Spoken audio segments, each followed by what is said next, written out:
Get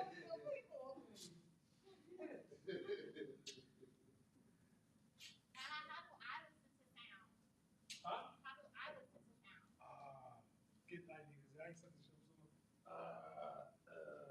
Cause like, how do I know it's playing right now? Which one? So I'm live, but I can't hear nothing. I can't check your sound online. You can't play. You can't play for the computer. You have the music. No, I'm talking about you can't play like if you go to the website. The computer won't play the sound. But I can't have that. Like, do I have headphones to listen to? Just how you know where headphones are? We have headphones, somebody? I don't know if I'll look.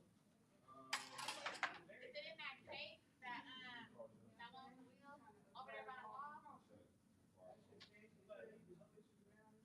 Oh no, I'm like, Okay, I'm on YouTube. You got 6 minutes before the camera's open. I need to go. Oh, time check. Not us, timing us. So, my phone is about it, and we are live. There's no sound. There's no sound. So do I not mute you? It's alright, alright, alright.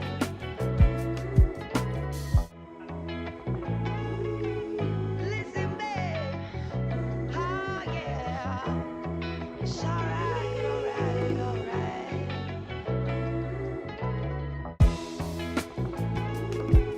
Listen, babe. Oh, yeah. It's alright, alright, alright.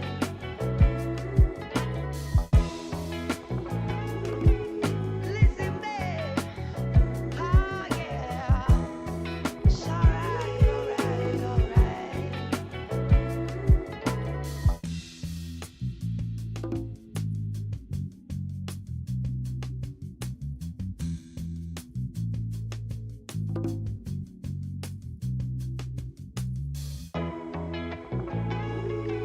Listen, babe.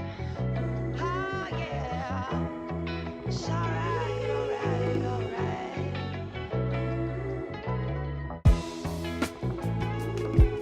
Listen, babe. Oh, yeah. It's alright, alright, alright.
Listen,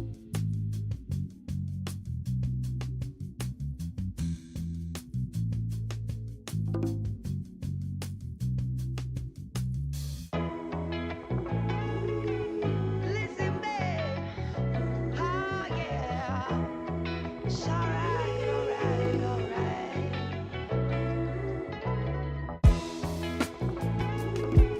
Listen, babe. Oh, yeah. It's alright.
Oh, wow. Okay. Intro's up.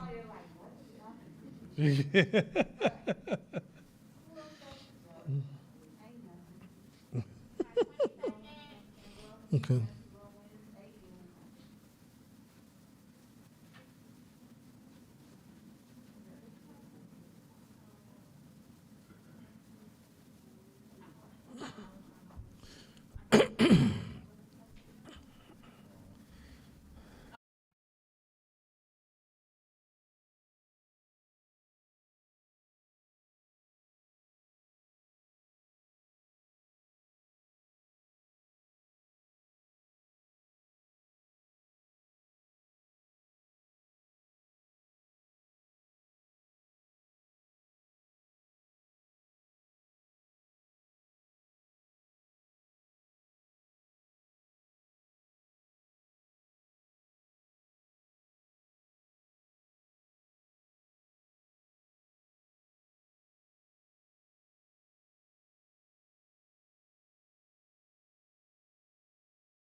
Okay.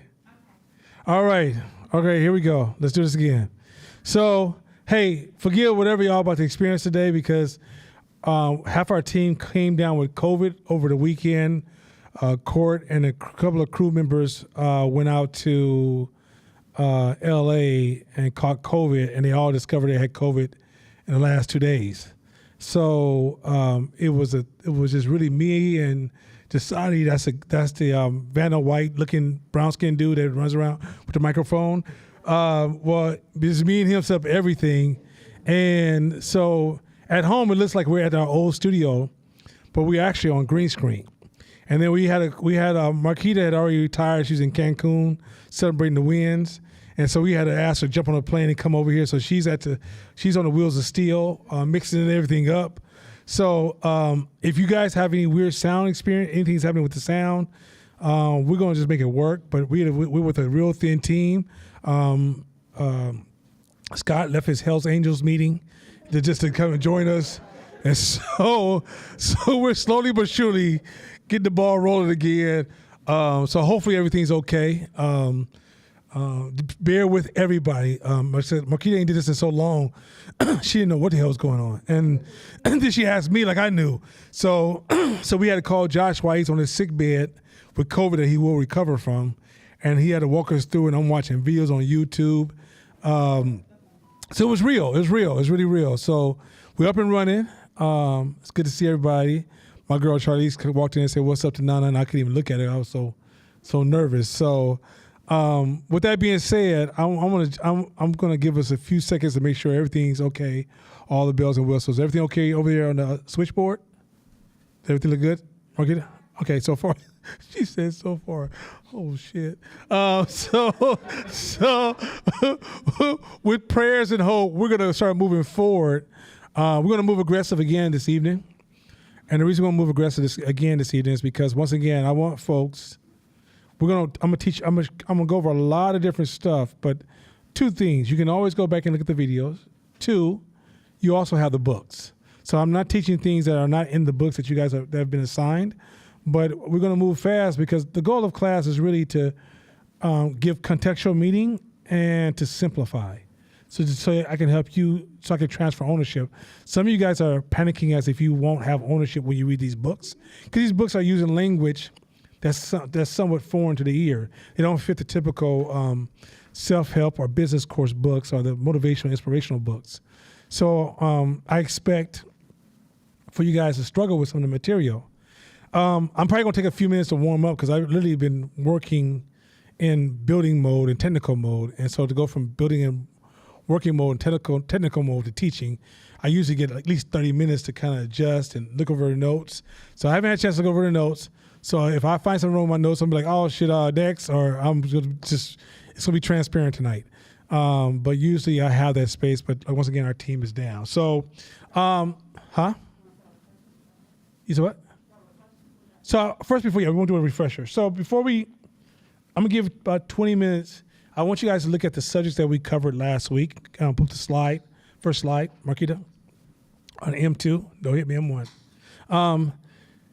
So if you look at the first slide, these are the things that we covered from last week. These are all the subjects. We covered mental filtering, negative mental filtering, and disqualifying the positive. We covered overgeneralization. We covered thinking and rethinking. We covered thinking through trust. So like when you trust people and you use the trust you have for somebody to actually process what is right or what is wrong or what makes sense or strategy. Preacher, prosecutor, and politician. Things like a scientist. Problem solving as opposed to avoiding problems. So how do you avoid problems as opposed to problem solve? Vantage points, perspectives, ego-induced denial, distance from the consequence, first principle thinking, challenge assumptions, and it's okay to be decisive. So those are the subjects that we covered last week. As you can see, we covered a lot, and I intend on covering just as many for this class. So if there's any questions before we move forward, as well as you can include questions from Psychology of Money, we can go ahead and take about 20 minutes for that. And then if there is no questions, we'll roll right into it. But if there's questions or any comments, let's roll. So pass the microphone around. We have a microphone. We have 2 microphones floating. So anybody have any questions or comments? Also, I'm going to set my timer real quick so we can make sure I say true to the promise.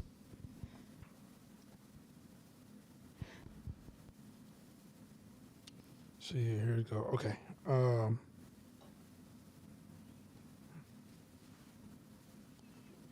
right, let's go. So, can I ask a question about thinking and rethinking? You might have to pull that microphone, the mask down just a little bit because it sounds like, okay. You can't hear anything? Okay. Oh, I there we couldn't go. hear. Shh. Okay, go ahead. So, in thinking and rethinking, it was talking about, in thinking and rethinking, one of the things that I was thinking about is that there's a strong reward. So it talks about that there's a strong reward for having conviction, right, in our ideas. And that's kind of the That's a world we dopamine live in, reward, yeah, right? There's yeah. a strong reward. So for me, I'm like, yeah, so there's a very strong pull to be in that space. So my thought and question was, so my thought was like, this is a really big challenge for me, right? Because I think it's everywhere that I look. Mm-hmm. And I feel like the world that I live in, and I know the point of this is to move away from normal. So the world, though, is wired to kind of reward that. Mm-hmm. So my, 2 of the actions that you gave us was to interrogate our beliefs and to stop spending time trying to create value around those beliefs, right? So Well, that's a little. I mean, just a little dangling out there is kind of too extreme. Okay. Okay, go ahead. So because my questions were, how do you tackle that? So there's 3 questions. 1, how do you tackle that in you when everything around you, literally everything around you? Because one of the things I realize is I can't see it. Everything Yes. around me, I can't see it. So We'll get into that in a second. That's not part of class tonight. Okay. And then the second question I had was, how does a business navigate a world landscape that's like this when it's so normal, meaning it's so popular? Because if I look at the way businesses are showing up, there's a strong social movement that's saying, y'all got to get in this game too. You have to do it, right? So how you tackle it in yourself, how does a business navigate the space where more and more there's social pressures to be in that too if you want customers to see your value, right? So there's a pull to align with the values, align with social values, whether it be Black Lives Matter, Roe v. Wade. If you look, so many businesses are kind of making statements on that. Isn't. Yeah, it is, but it isn't. Okay. So let me go over a couple of things. One, first of all, is that entrepreneurs are a different breed. It's a different animal. So you can't try to be like everybody else to be an entrepreneur. It's just no value. It's absolutely no value. You can't be a strong leader and be like everybody else. If you sit down with any CEO of any company, he or she does not think the same as the first and second and third tier of employees. They have a whole different outlook on the world, of seeing things. They understand that certain people need to think certain ways to cope with the reality that they are in, right? Doesn't mean we're not teaching superior right. We're teaching relevant right. What's relevant for an entrepreneur or somebody who's building or somebody who's scaling, right? But some people some people need to believe in fairies every day just to survive, and that's fine because you don't know what they've been through. So it's not up for us to judge them, devalue them, degrade them, or anything of that such. But the same thing that made, when you say, oh, I like the way these innovative companies are functioning, or when you see smart businesses functioning, they have to think in a different space. Otherwise, if you think like everybody else, you only can produce a subtle variation of what's already being produced, right? It's like, look at the case of African Americans trying to scale ourselves out of oppression. We're copying and pasting the same old steps and moves and routines. So if you're not exploring thinking different, you're only going to repeat the same thing. The social pressure, you'll be surprised. As you start to communicate these different ideas, you start to draw in a different circle of people. And you start to actually remove a certain group of people. And that certain group of people, you'll realize they really can't really serve you if you decided to turn life into a journey or a venture, you'll realize they can't really serve you in that space. Right? They oh, girl, I love you. But are they really serving your needs? And as you build, and I'm sure Marquita can speak to this, and I'm sure some of the people in this class who are building, they can tell you, Fern can speak to this. Once you start building, the need for a certain type of communication grows. When you're not building, you can have all kind of diversity of friends, from phenomenal to ain't shit. But once you start to build, you need people who can give you create healthy feedback loops so you can actually process complex thoughts in your mind. So in a sense, in this introduction of this information, I get the, and I'm about to get into that in my next slide, about what the brain is doing, how the brain is responding to all this new information I'm about to give to you. Your brain is going to go through something right now, and it's going to be very uncomfortable. And it's going to be, you're going to find yourself, twisting in your chair and very uncomfortable and squirming and all kind of stuff, because in the end, I'm disrupting your norm. And your brain is designed to protect you. Your brain is not designed to see anything. Everybody in this room has an altered reality based upon their experiences and their beliefs. I can show everybody the exact same symbol. That's why the famous dress was so disputed, because the way the brain photoshops everything in our life, we can literally be all living in a different world, although we think we're the same world because we share common words. But when we actually go to work and we start sharing our beliefs, you start seeing splits and variations, right? And that's part of what the human brain does without your control. It's part of the mechanism how the brain works, which I'm gonna get into all that tonight. So I can kind of give you, so that way you don't feel like some people are stupid and some people are smart. It's different people have different environments and different beliefs that create different outputs, but it works for them. It may work for them, right? But that's why people are like, I don't understand why people are not getting a booster shot, why people are not wearing a mask. That's because you don't come from that world. Perspectives. I think we talked about that last week, which was vantage points and perspectives. And in the business world, you'll find there's herd mentality, which you'll see, like, which companies often encourage, because you guys are cogs on a wheel. So if you're cogs on a wheel, I need everybody just kind of going, aligning for this, to keep this wheel rolling, right? But when you decide you want to be a leader in that system or an innovator in that system, then I need you to think different, not just be a copy and paste. Thinking different is going to feel, when you first do it, you feel like you're floating in a world, you're floating in a void by yourself. You feel like you're disconnecting from loved ones. You feel like, what is real anymore? What is true? You almost feel like, have I wasted all this time, right?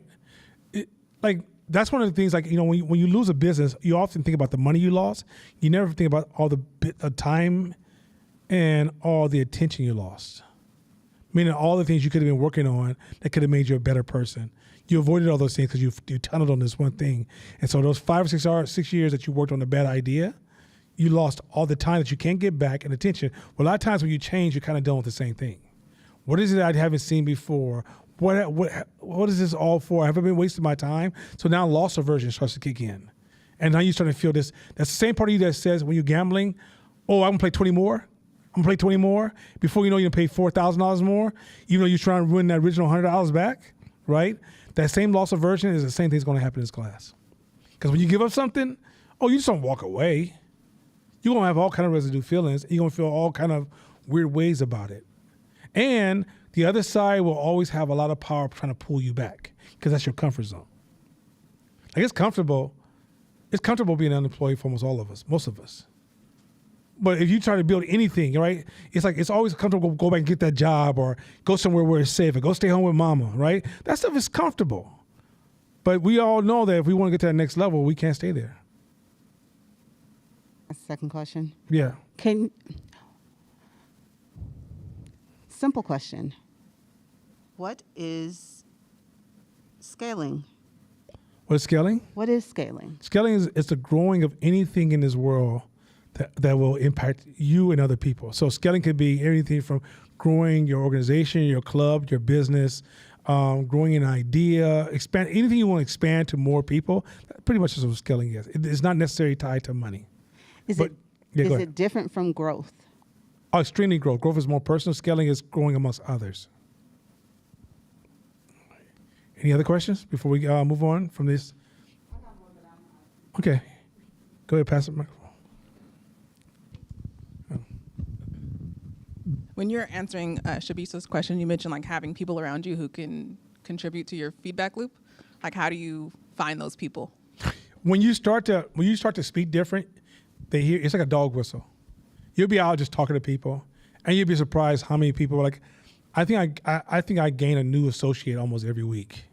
Now I can choose whether they're gonna be a friend based upon what I'm doing. So usually friends come from we're kind of traveling similar journeys, right? But when you speak different, there are certain people that hate ambiguity and they hate uncertainty, and what you guys are learning now, it really irritates those type of people. Those are the type of people that will like run around and tell you that the reason the world is coming to an end, they come with a whole bunch of like make-believe stories that maybe this other circle of people all believe in. And those kind of people, you're really telling those people, I'm not here for you.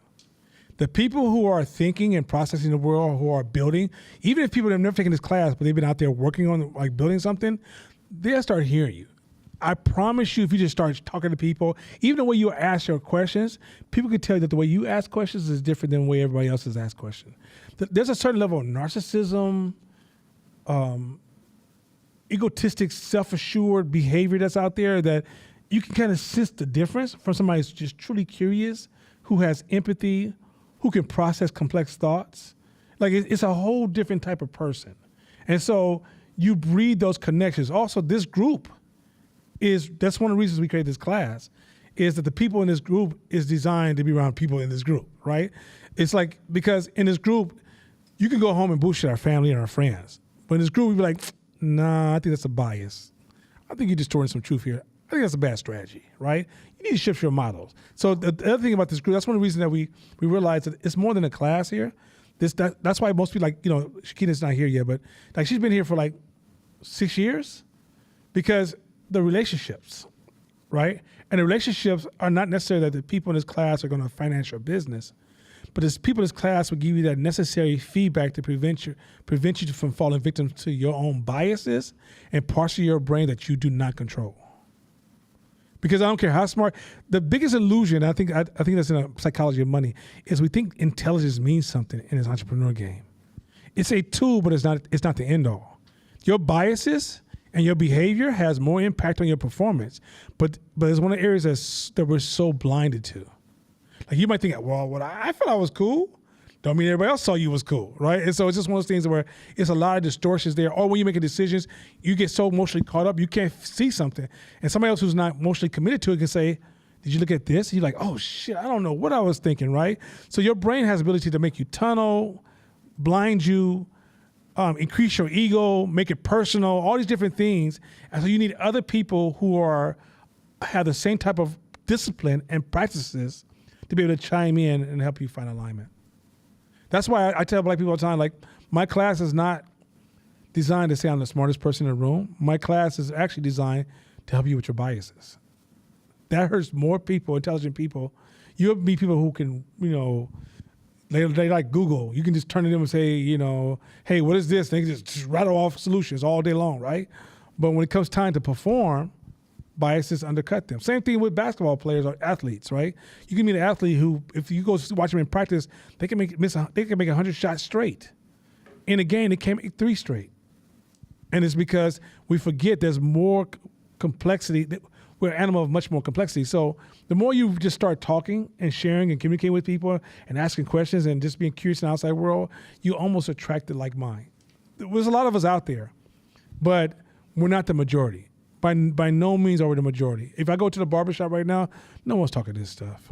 I go most places, no, they're not. Now, you will meet people who don't understand this language. They're talking pieces of this, right? But in the black community, I can honestly say I don't know a program that's teaching this kind of stuff anywhere. And if I did, I promise you, I would like refer you all there. Cause other stuff I want to build, right? But in the end, it's like I'm trying to fill a void because I don't think no one's ever addressed the issue of the impact of slavery and Jim Crowism and crack era and how much we don't know, right? So it's not only the trauma, it's also what we weren't exposed to.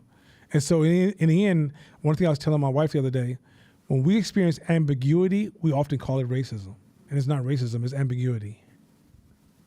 And so it's one of those things where it's so much we don't know. And so the goal of this class is just to make you guys private detectives to figure this shit out. Anyway. Lily, go ahead. Say it right, huh? What does ambiguity mean? So it's when something doesn't actually make too much sense to you. It's kind of like a space of uncertainty is around knowledge of why something works the way it does. And it's kind of confusing. It's kind of unclear. And so what you do is, but you're experiencing the energy from it, some kind of energy from it, some type of experience from it. And so, let's say money is removed from a program, and then you see white folks get some money. I'm going to say, oh, see, that's what it is. That's racism again, right? But if you don't understand the system behind the scenes, then you don't understand why that money had to shift. You just think, oh my God, like watch this, black folks. There are 25% of black folks are under the poverty line in the United States. You say, whoa. But 9% of white people are under the poverty line. You say, okay, that's like half. But white people represent 75% of the United States. We represent 12. That's 220 million white people and left a little under 40 million black people. That means there's 26 million white people underneath the poverty line, and there's roughly about 13 million black people underneath the poverty line. It means there's twice as many poor white people in this country as black people. You would never even feel that if you watch the media. You got to be able to pull numbers, and we're going to get into that in a minute, how to look at numbers and statistics and realize that you're being manipulated so much to the point that when you try to think, you got so much false information and data that you're working with to process ideas. No wonder you're producing these horrible outcomes. So ambiguity is a major, major issue. Major, major issue. Anybody else before we move forward? Go ahead. I've been in this class a couple of times, and I really love hearing you guys speak. But I do have a question, and maybe it's off topic slightly, but how do you, in your opinion, how do you conquer the fear of failure? How you conquer the fear of failure? Yeah. Well, okay, a couple things. You got to face it. You got to face it. Like literally, you got to face it on a smaller scale and then grow the scale. That's one. Two, you got to redefine it. Redefining failure is that you fail all the time. You fail all the time. Anything you do, you always fail. If you learn anything new, you have to fail. You learn anything new, right? It's how we're framing it in our own brain that's causing it to be a horrible experience, right? But failure is almost, learning is an act of failure. Like if you learn anything, you don't get it the first time. There's no such thing, right? And what you really deal with is perfectionism. Deep down inside, if you want to go at the core of it, it's because somewhere in your life you've been told you weren't good enough and you digested it. And you might have got it when you were young before you had a chance to, like right now you're a grown ass man, so you probably have defense. So if I want you to tell you wasn't good enough, you'd be like, dude, who the fuck you talking to, right? But when you were a child, you didn't have that defense. And if you embody that, whether it was through the jokes of your friends or whether it was through your parents who didn't show up to that space of your value, or whether it's when you lied on somebody, they just dropped the ball and left you feeling of no value, ultimately there's the response of your discomfort with failure has a lot to do with how you value yourself. If you really, I was talking to my son the other day. Check this out real quick. I told my son this, I said, because, this new generation, they really believe it's about them. Right? They really think that, like, the world is all about their views, their ideas, and like so they say the world's fucked up. It's like, no, the world is. It ain't no such thing as fucked up. You just brought here. The world don't bend for you, right? So I said, okay, so let me help you out with help you out with this a little bit more. You were born and you didn't decide. You're gonna die and you don't get to decide. And in between the birth and the death, there's a whole bunch of laws you don't get to decide, right?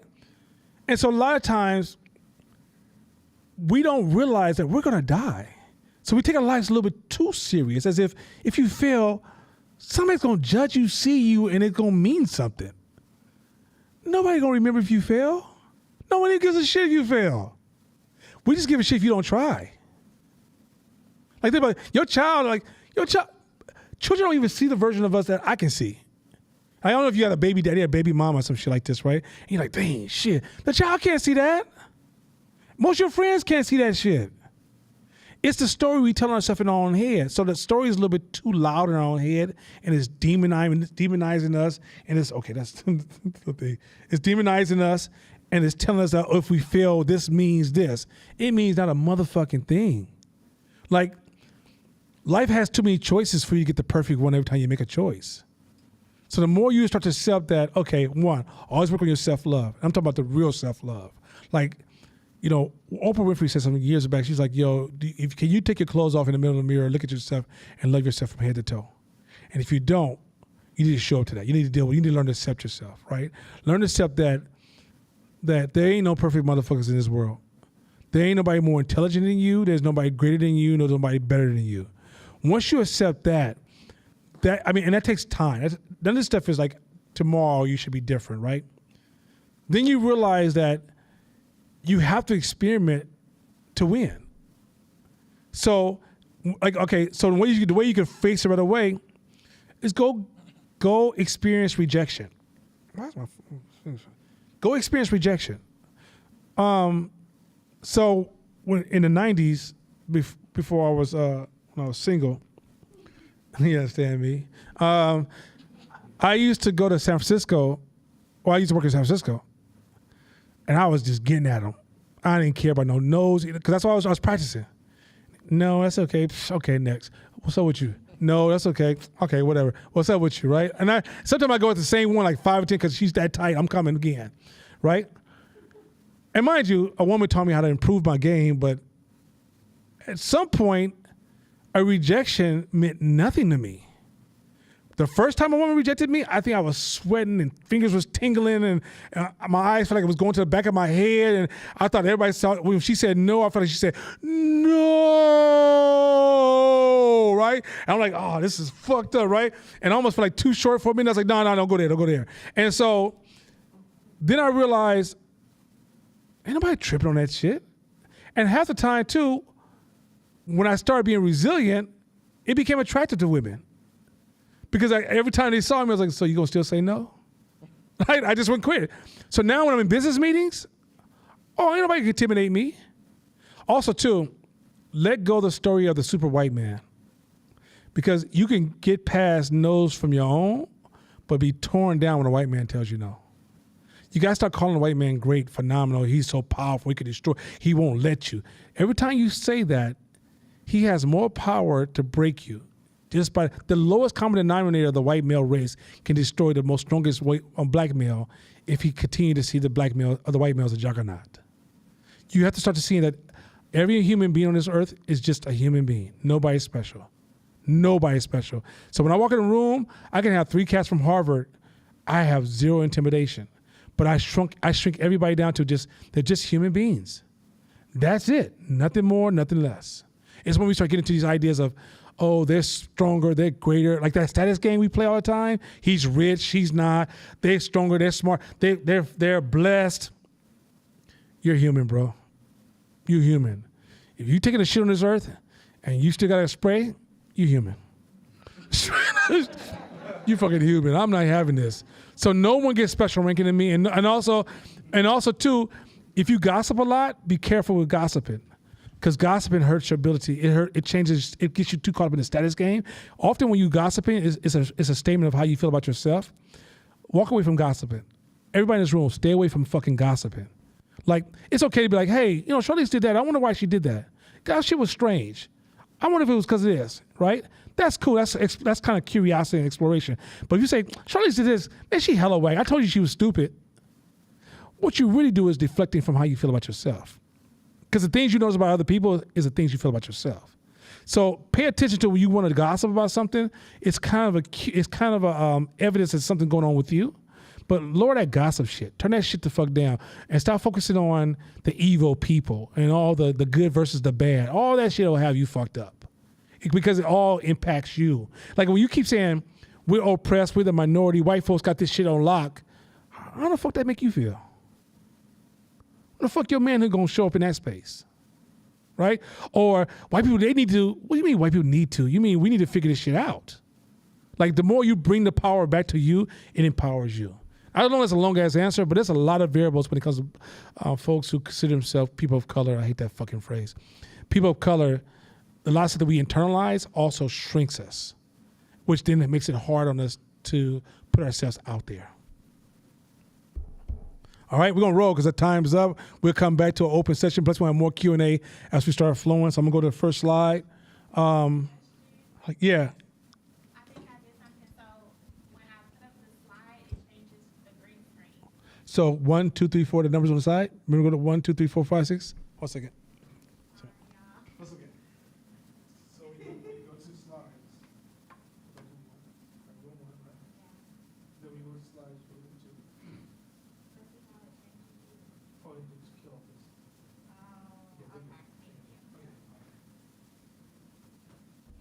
Sorry, y'all. Just like I said, all this stuff is we're going in hard, and turn me up a little bit more, Jasadi. I just feel like I don't feel my own voltage, and once I get revved up, I want to hear my voice. So I want to discuss something about noise. Noise is a very popular term you hear in business all the time, but I want to approach it from the way the ears work. And I want to talk about something about the brain. And I'm going to talk about this in multiple pieces, but let me start here. The brain, they have this experiment they do with cats. I'm going to use the cat part. And they take these cats and they raise them in a world that's only vertical. There's no horizontal lines at all. This is kind of a cruel story. So there's all these vertical lines, vertical, vertical, vertical. And then when they take the cats out of the light, they put them in pure darkness, so they see nothing else. It's cruel. Didn't say I did it. It's what happened. So they raised these cats in a space where it's purely vertical.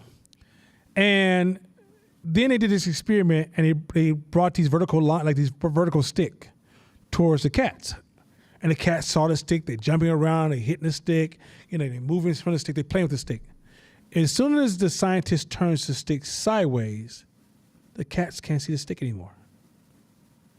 Because the way the brain works is when information comes into the brain, the body takes in the senses, but the eyes don't see. The ears don't hear. Your brain translates sound and energy into information. Matter of fact, the brain doesn't even see the third dimension, it only sees 2 dimensions. The third dimension, your brain makes that shit up. So noise comes, there's a story of when they would take folks who need hearing aids or never heard before. Somebody they've been deaf their whole life, they never heard before. They would put these hearing aids in their ears, right? And when they put the hearing aids in their ears, if they're a child, the brain would hear static. First thing your brain will hear, it won't hear sound. The first thing when they turn it on, all your ears going to hear is static. because the brain hasn't taken that sound and translated it to anything. So it's just this loud static. So when you're speaking, all you hear shh, shh. So for a young brain, the brain starts to associate that static sound to certain patterns associated with other patterns, and over a short period of time, that static turns into what we now call sound. But for older people, when they hear that, when they put it in their ears for the first time, the static is so painful because the brain takes so long to adjust. It becomes very hard for them to keep the earpiece in. Some people, and a large portion of the people, end up just leaving out their ears permanently and just stay deaf. Because when they put the thing in, it's too hard for their brains to process this new information. In this class, the stuff I'm going to teach from last class to December is going to be static to your brain. Because I'm not teaching things based upon reference points. I'm giving you new reference ideas that are going to be highly disruptive. Although your brain can use it, but because your brain's never had this information, it does not exist. Meaning that if you're out in public and somebody was to mention some of these principles to you, right in your face, is no different than when they turn the stick into a horizontal position. Your brain will be like, I don't know what that means. I don't know your brain will hear it, but literally dump it because it's noise. In order for it to have valuable sound to you, you're only used to information. All the information that comes to you has to be vertical. Meaning that when you're listening to other people speak to you, if it's not coming through a particular channel, a certain kind of way, your brain can't even hear it. This is why some of you guys are reading books from white folks, and it's almost horizontal to you. Where if I gave you the same book by a black person that had a similar swag that you're used to reading or seeing, it will feel very vertical to you. So just know that you're going to struggle to digest this information, and depending on how committed you are to the way you have been thinking all this time, it may be just too difficult for some of you to actually sit with. Now, can it be achieved? Yes. What you'll find out is that at some point your brain will pick this information up. I'm going to call out, there's a young lady by the name of Kelly. Kelly is now successful performing entrepreneur. By the way, I was out today and somebody called out your name as high compliments. But Kelly's a successful performing entrepreneur. The first year Kelly was in this class was pure noise to her ears. She said to me, Nana, I don't know what the fuck you saying, but I'm going to stick around until it makes sense to me. And for a whole year, I'd be like, Kelly, did you get anything? Nope. I'll see you next week. I'm not exaggerating because the lines was strictly, she's like, yo, I'm used to vertical. You talking about that horizontal shit? It don't make no sense to me. But around the second or third year, her brain started to process the information and start to find patterns and connect and bring context to it.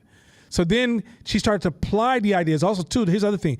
If you don't apply this information, eventually it will go back to being noise. So let's say you took this class you stayed in the class for a year. Just 1 year. And you say, okay, I got this. But then let's say you take a job for 2 more years. As soon as you go out in the real world, you won't even recognize this information.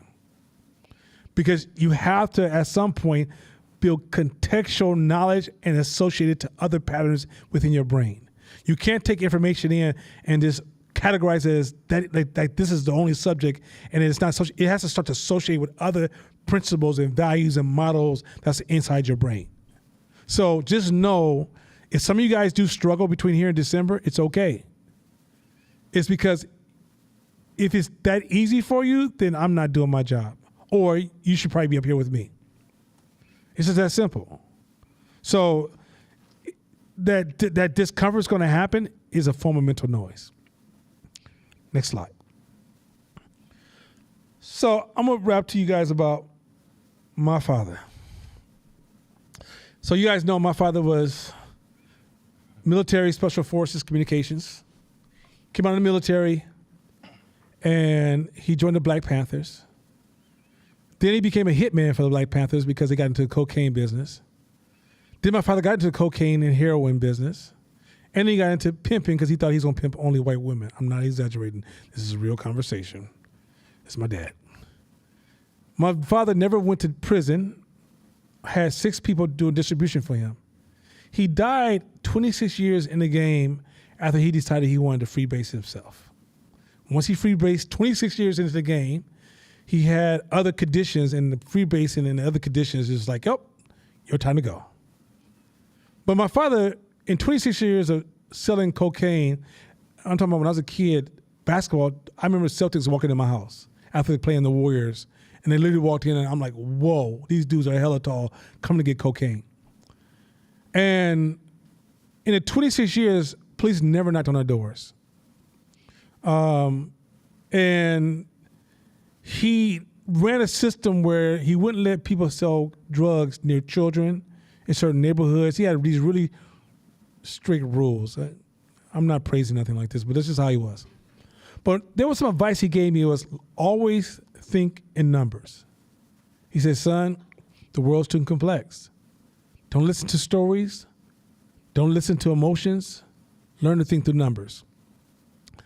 Starting last week and starting this class, I'm going to start introducing what is thinking through numbers. But in this class tonight, I'm going to show you how I introduced lesson 1 of many of how to process the world through numbers. When you decide you want to grow anything in this world, your feelings and your emotions is not enough. It's absolutely not enough. You can't feel what people are feeling in LA, Bakersfield, Fresno. You can't feel what people are feeling in Arizona, Oregon, Washington, D.C. You cannot feel what people are feeling in South America, Canada. You cannot feel what people are feeling in Europe and Africa. And you definitely can't feel what people are feeling in China and Japan.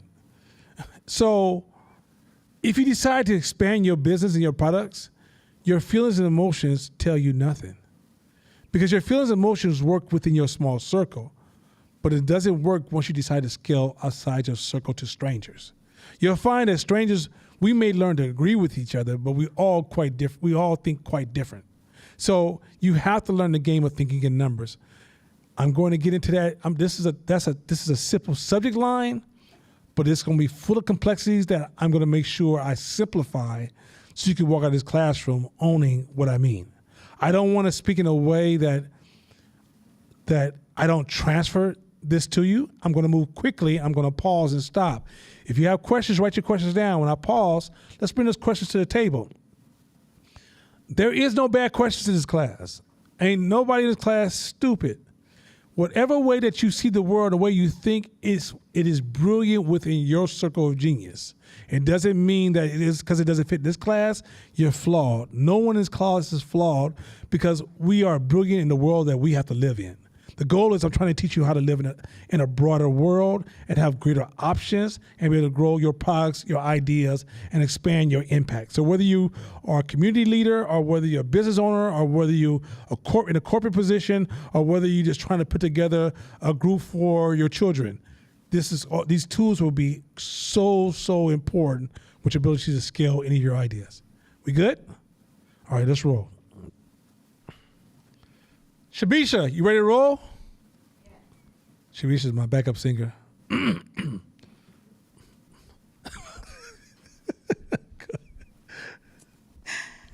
Think about the world. War, violence, natural disasters, man-made disasters, corruption. Things are bad, and it feels like they're getting worse, right? The rich are getting richer, and the poor are getting poor. Now, by the way, stop, pause. You guys hear that everywhere, right? I mean, is there anybody that says that they don't hear that all the time in America? Like that's almost a common water cooler conversation. Everybody's the rich is richer, the poor getting poor, and people in Silicon Valley and Trump and what's the dude name? The dude who run Tesla. Elon. Who? Elon Musk. Yeah, Elon Musk. He always says, say it together, y'all's all out of harmony. I was like, what? Say that note again. Elon Musk, President Trump, Biden, Libby Schaaf. We do all these us against them, rich against the poor, the politicians, police department, and us, corporate America. It's these phrases we're hearing all the time, right? All misleading. Keep going. The rich are getting richer, and the poor are getting poor. And the number of poor just keeps increasing. and we will soon run out of resources unless we do something drastic. So, by the way, that phrase right there has caused so much human suffering is ridiculous. The whole idea that we're becoming overpopulated, and if we don't hurry up and do something, and the group is now starting to echo that. A lot of people who are coming from a space of poverty are the liberal, like the world organic type of people. They're starting to say, if we don't do something, we're becoming overpopulated, and like, how's the world going to survive? Keep going.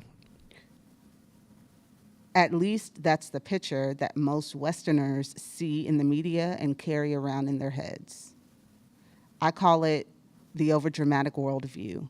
It's stressful and misleading. It's stressful and misleading. The cool part about this is that in your mind, if the world's wrong and you're the only one right, but nothing changes, think about who suffers. Go to the next slide. My glasses have a custom lens to correct for my personal sight problem. But when I look at this optical illusion, I still misinterpret what I see. Well, I'm gonna go back real quick because she messed up on the slides. You see that? I would have had that fixed. You see that down in the corner? That line, those two lines? They're the same length. You guys can see that? The two arrows. They're the same length. But your brain wants to see that one is shorter and one is longer, right? Go ahead. So that's what he's talking about. Let's go. Okay. My glasses have a custom lens to correct for my personal sight problem. But when I look at this optical illusion, I still misinterpret what I see, just like everyone else. This is because illusions don't happen in our eyes. They happen in our brains. So real quick, that's the most powerful phrase in the world. And that's kind of going with the noise comment we opened up with. So they have a group of people that in India, when they started giving them ability, they started helping them with their eyesight. These people never been able to see before. So they came with this technology to help people be able to see for the first time. Well, you would think when they'll be able to see for the first time, they'll be able to see you. They can't. They're no different than a baby. All they're going to see is shapes. And over time, they can start to make differences between those shapes. And over time, some may receive a perception of color or different details, right? But the reality is that the reason it doesn't work right away is because eyes don't work just organic direct. They're not just a direct translation of the outside world. Your brain is translating everything it sees. Now, if you shift your beliefs, you shift what you see. This is again, if you can shift your belief, you can shift what you see. This is why it's so critical in this class and why the stuff you're learning, if you digest this stuff, the world should change to you. And if the world changes to you, some of your anxiety and depression will go away. Some of you guys will develop more hope. That's why this class is called Hope. Some of you guys will start to see opportunities you never saw before. Some of you guys be like, no one can see this? The goal's right here, right? You'll see a lot of stuff others can't see. And the reason many people can't see it who are suffering in these same environments is because their beliefs change the data that comes through their eyes. So what you hear and what you see is not there's no pure engagement of reality. Everything you do around reality, matter of fact, what you see is limited. There are certain things in your eyes you can't see that other animals can see. There's certain colors you can't see that other animals can see. There's certain sound like a bat. A bat can hear things you can't hear. That you can't even, science at this point can't even reproduce what a bat can hear. There's sonar, they can't reproduce it. For human beings to say, oh, see, this is what you can't hear, right? So in a sense, you're limited to what you can hear, see, and smell. You can't smell certain acids in the air. Right? So this whole idea is I know what I see, I know what I believe, I know what I heard. That's all altered by once it comes into your brain has the ability to do this Photoshop impact. So you remember the famous dress, right? And everybody's like, oh, was it white and gold or is it black and blue, black and blue? If you're in a dark, let me explain to you how that works with your brain. It was your brain changing and everything. And this is what your brain does. And this happens all the time. So let's say somebody has on some pink tennis shoes on, and we're in the sunlight. Well, let's say you know they're pink. And then you go into a room where the light, the luminous, goes way down. You can't even see the color because the light's no longer bouncing off the shoes to show you pink. Or let's say the light has it's a fluorescent light or one of those orangey lights that usually would change the color, right? Which would turn the pink probably to a gray tone. Your brain will still turn that gray color back to pink because your brain is going to take what it remembers and then Photoshop that moment so you can say, oh, there go the pink shoes right there.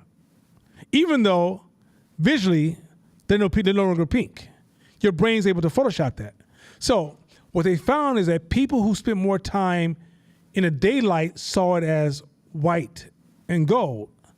People who spend more time indoors saw it as black and blue because your brain is taking references of light based upon what's most common to your brain and then photoshopping what it needs to see. That is a prime example of how your brain works around everything. So when you're at work and you're like, why do things keep happening to me? Because your belief is photoshopping the outcome of what is happening in front of you, which creates the anger, the emotions, and the process of how you show up to that moment. But the moment is not necessarily what you see it as. It's what your pre-designed beliefs define it as. You guys with me so far?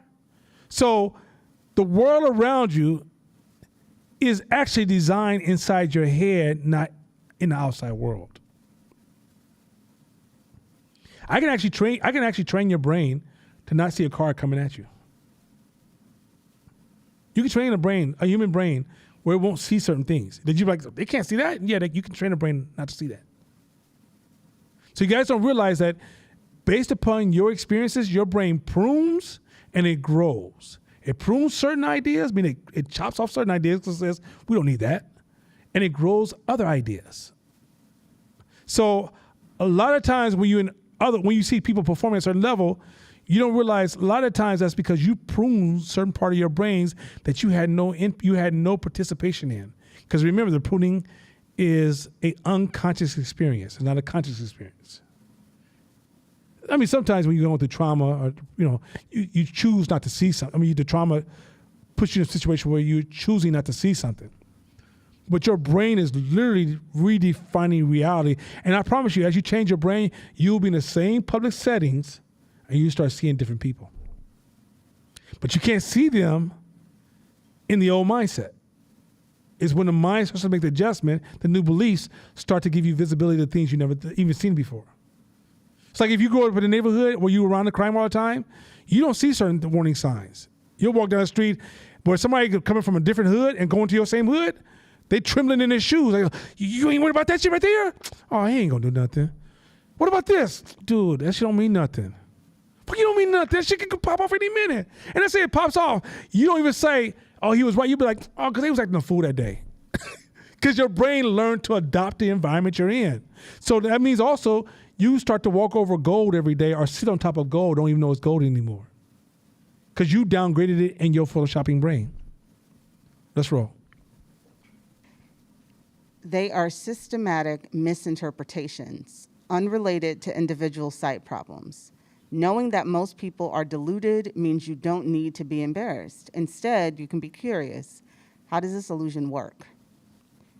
The human brain is a product of millions of years of evolution, and we are hardwired with instincts that helped our ancestors to survive in small groups of hunters and gatherers.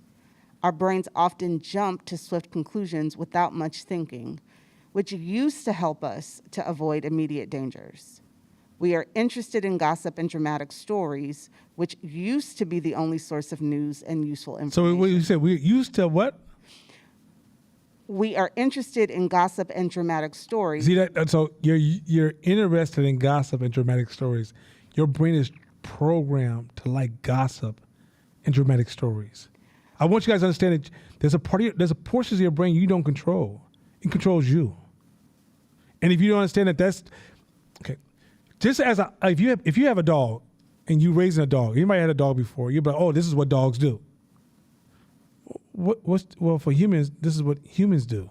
We're animal too, and there's certain animal characteristics that are programmed into us that we have an automatic response to. You guys see where I'm going with this?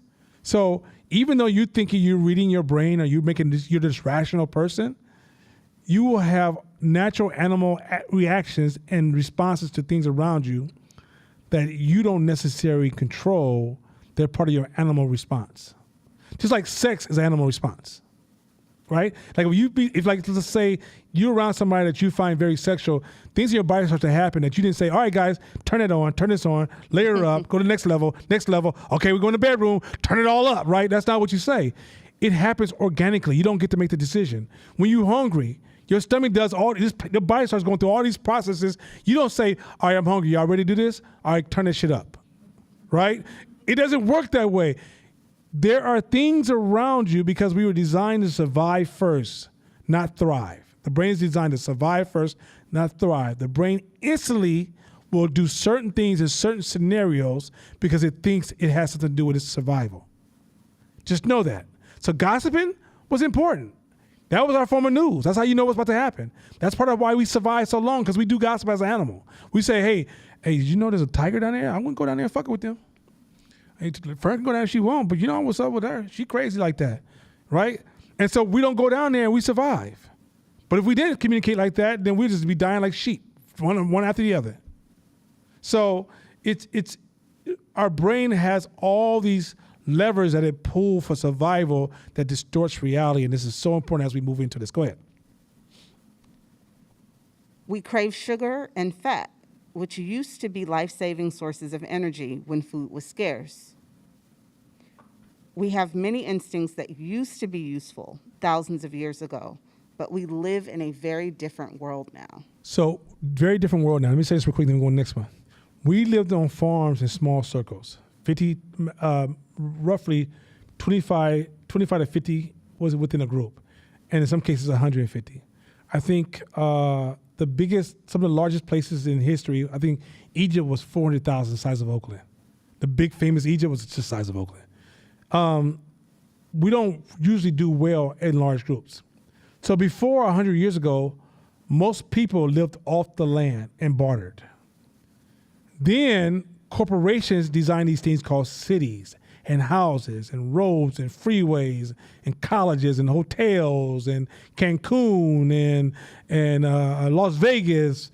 And now that's our new terrain. But our brain is designed for being out in the field with 50 people.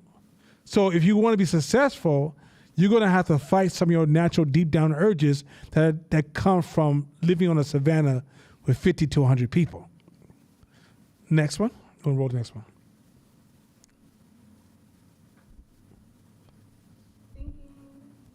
Thinking through numbers.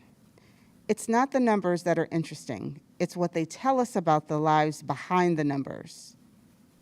Just so you know, I said, you won't find any countries where child mortality has increased because the world in general is getting better. How does that feel to some of you guys who haven't read the book? The world's actually getting better. It's not getting worse. Y'all know if y'all came from Christian churches, that's all they preach for years. The world's getting worse, and y'all better get your right with Jesus, because if you don't repent and come to the Lord, you gonna be with the whatever. And if you Jehovah, it's like it was only 200 of us gonna make it. The rest of y'all, good luck. May God be with you. Right? So this is an idea that has nothing to do with the real world. By the time we get to the end of this book, you're gonna realize a lot of beliefs that we have in our community comes from it's kind of all these myths that we're passing down to cope with our environments. Ain't got shit to do with the real world. Go ahead. Jesus is like, I did not tell you that. You said what? Jesus is like, I did not say that. Quit lying on me. I call them mega misconceptions. There you go. Because they have such an enormous impact on how people misperceive the world. This first one is the worst. By dividing the world into two misleading boxes, poor and rich, it completely distorts all the global proportions in people's minds. So that sounds like that's a moral argument, right? When he says that, the biggest misconception is we separate the world between the poor and rich, and it completely distorts all the global proportions in people's minds. That sounds like that's a moral call, right? Like you think like he's talking about morality, right? Let me tell you what he's really about to show you, why you can't see opportunities. You know, people say, opportunities only come around every once in a while. If you get one, you better jump on it, right? No, they don't. That's not true. Opportunities are everywhere. The problem is you're not trained to see them. And so a lot of times the reason you don't see them is because this is the first one, because we're going to get into a whole bunch of them. One of the biggest misconceptions is there's just rich and there's poor. I'm going to get into why you can't see it in a minute. Let's keep going.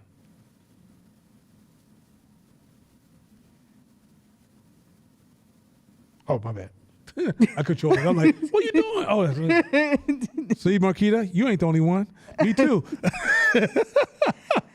Go ahead. 30-year-old view of the world. When people say developing and developed, what they are probably thinking is poor countries and rich countries. I also often hear west, rest, north, south, and low income, high income. Now, I know goddamn well, y'all know this has been part of your oppressive language you've been hearing for years. The minorities, the low income, high income, the rich countries against the poor countries. All of this language got you fucked up. And what happens is that they're using a vicious tool of comparisons. A person who has everything can feel like they have nothing overnight if they engage blind comparisons. A person who has everything can think they have nothing overnight if they engage in blind comparisons. Everybody in this room 50 years ago would be considered filthy rich. But because you watch shows over and over comparisons, you've shrunken yourself to feel like something's wrong with you when actually there's not. And we're about to get to something. This is going to get so cold. All right, go ahead. Next one. Go ahead. Keep going. Whatever. It doesn't really matter which terms people use to describe the world, as long as the words create relevant pictures in their heads and mean something with the basis in reality. But what pictures are in their heads when they use these two simple terms? And how do those pictures compare to reality? Today, most people, 75%, live in middle-income countries. 75% of the world live in middle-income countries. I'm sure you think about Africa, you think about Middle East, you think about South America, Mexico. You instantly shrink their value. Oh, especially if you went through Juarez, you think, oh, Mexico looks like Juarez. Keep going. 5 billion potential consumers out there, improving their lives in the middle and wanting to consume shampoo, motorcycles, menstrual pads, and smartphones. You can easily miss them if you go around thinking they are poor. There, you see what just happened there? You start seeing all these places as poor. You just see, let me use some terms, so some of y'all, because some of y'all acting like y'all fancy. Them niggas over there broke. You just shrunk a big-ass market of people. You know, I don't fuck with these people over here. You just shrunk another market of people. Oh, man, Mexicans ain't got that much. You just shrunk another fucking market of people. All these people are emerging markets who have rhythms, who spend money, who are worth, but you don't see them because you're definitely, this is that gossiping and shrinking, dividing people. As you divide people, you cut and shrink your own personal wealth. This is again, as you divide and shrink people, you shrink your personal wealth. You don't see people because you're playing the goddamn media game that ain't got nothing to do with you. That media game is designed to help them get eyes on the screen so they can make their money. But when you buy into that idea, they're taking away your money, your potential money, your wealth. So it's important that you have to learn how to rethink about people so you can see all the opportunities and potential growing markets around you that can expand your ideas of what you can do as a business and how much wealth is possible. So now you don't feel so goddamn hopeless that you can't change the world because the white man has all the money. No, he doesn't. You don't even understand how big the world is. No, he doesn't. Apple is almost $1 trillion company, if not $1 trillion company. I don't think they have over 1 million customers. And there's 8 billion, which is 8,000 million. So what y'all want to do with those other 7,999 million people? But y'all can't see them because you've been trained through all this social justice shit to keep shrinking people. Stop fucking shrinking people. Start being curious about the wealth that sits around you. And even when people are poor, they don't stay poor forever, bro. They're evolving markets. They're growing markets. I saw a homeless dude the other day in front of the gym, and he was rapping in the window by himself. Had the cleanest Nikes, some clean ass Nikes on. He had a dope ass jacket on, nice pair of jeans on, and he was crazy as shit. He had enough money to go get some nice shit. And y'all keep shrinking people, and so you keep chasing the same narrow market over and over and over again, trying to find opportunities amongst the same 10 people when you don't realize the rest of the people got money. Keep it going. Oh, I got to stroll. Oops. So this model here, let's look at the example here first before she reads. This is the model of the world you should understand. First of all, most people in America are level 4. We're level 4. So all y'all complaining about y'all broke, if you got a toilet that flushes, if you have access to transportation, wheels, cars, and you're eating mostly every day, you're at level 4, right? Most of the world is at level 2 and 3. This is critical to understand. It's important to understand because level 2 and 3, and 1, 2, and 3 is all emerging markets, but level 2 and 3 and 4 are relatively new in human history. At one point, in 100 years ago, most of us were at level 1. 200 years ago, all of us were at level 1. So you know how they talk about how Africa was booming and they came and got us? Unfortunately, some of that skewed. We were all broke. All over the world. Everybody was level 1. Everybody was living. Level 1 is a few cents a day. I think it's like 12 cents, 30 cents a day. Today. So this distortion of poor, broke, and how the world works,